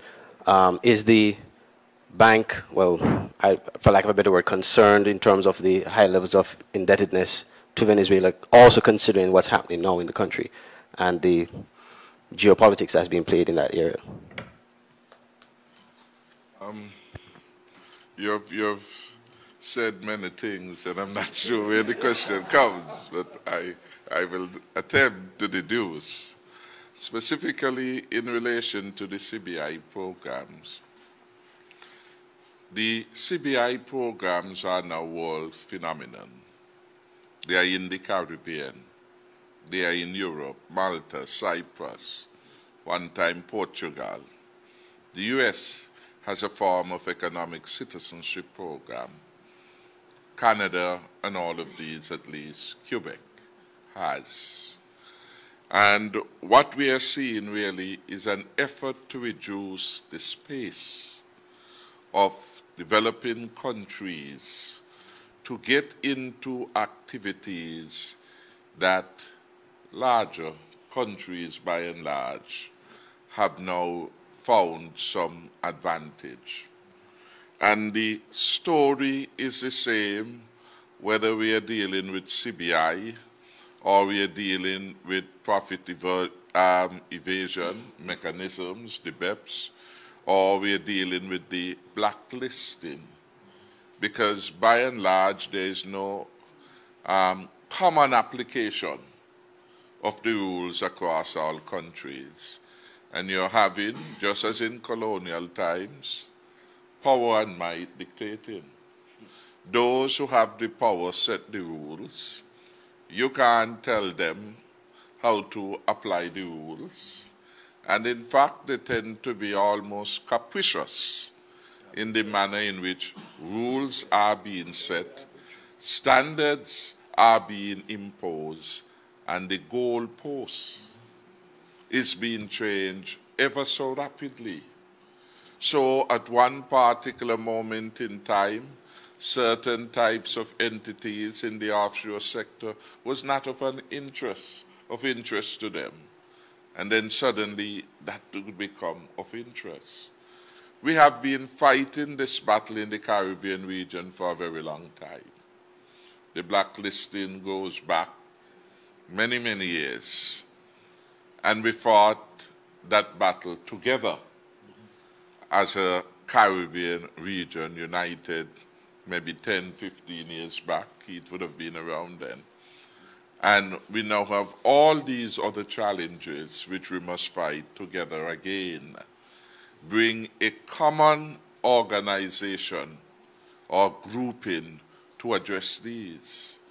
We had the circumstances and instances where in December, St. Lucia is fighting to meet deadline, Barbados is fighting to meet deadlines, St. Kitts and Nevis is fighting to meet deadline. Almost each of us, all of us fighting to meet these deadlines. Who determine the deadlines? Those with the power. So we are dealing with a lopsided development agenda which challenges the pathway for development to be self-determined. Once upon a time, it was well accepted that with regard to fiscal matters, that was the purview of a sovereign state. You choose whether you want it to be high or low tax jurisdiction. And if you were low, that was seen as a welcome sign, according to the supply siders.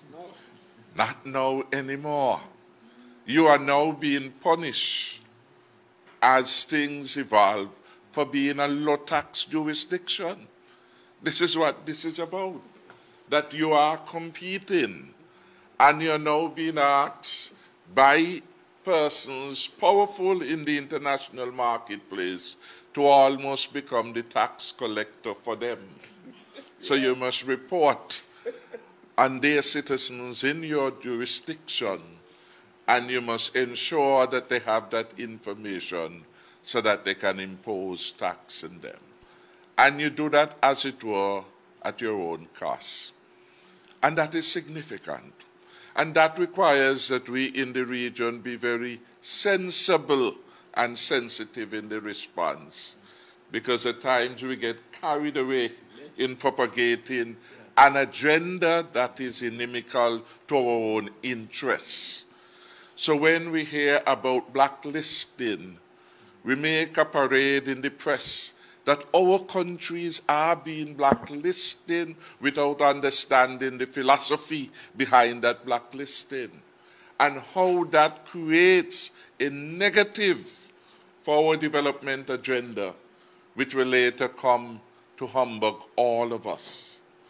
The rules are no longer fair, and the rules are being changed by those who determine them, and there is no self-evaluation and self-regulation.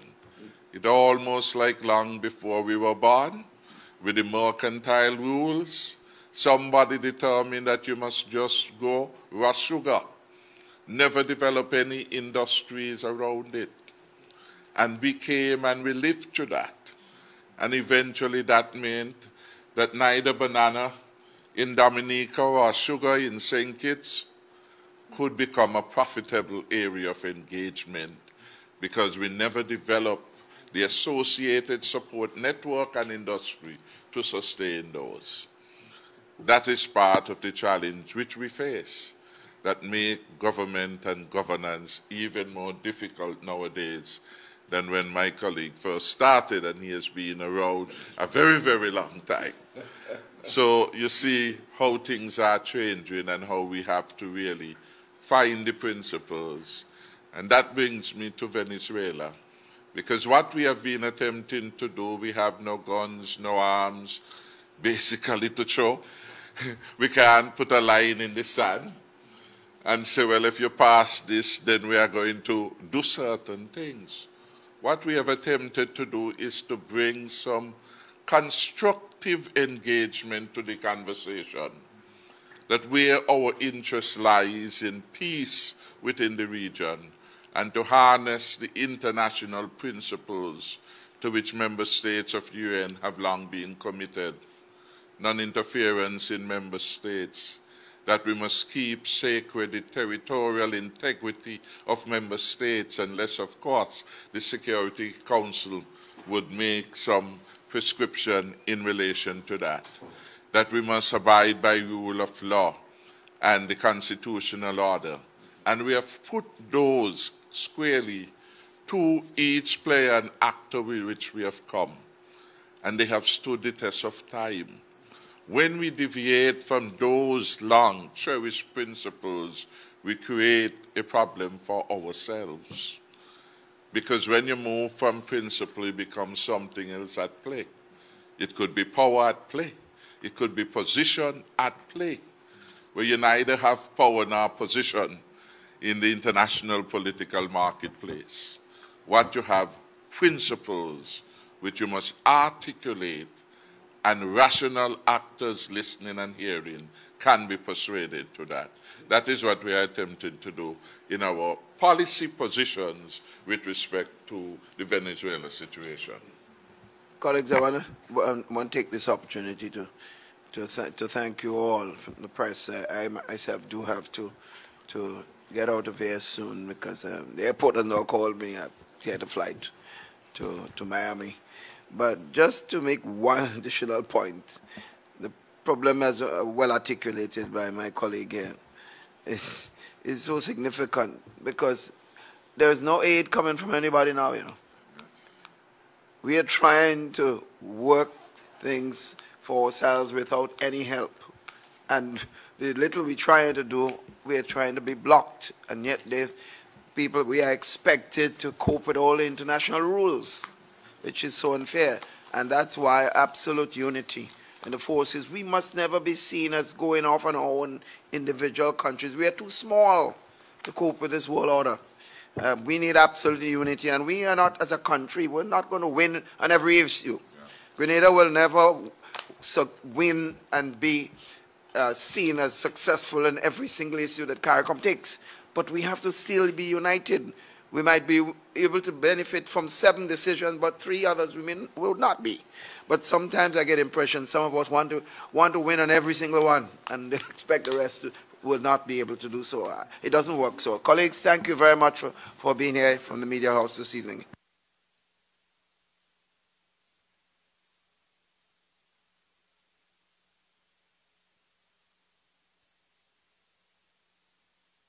Tomorrow's future is here today. Friday, April 5th. Kirani James Athletic Stadium. National Secondary School Games. Run, throw, jump. National Secondary School Games 2019. Your games, your future.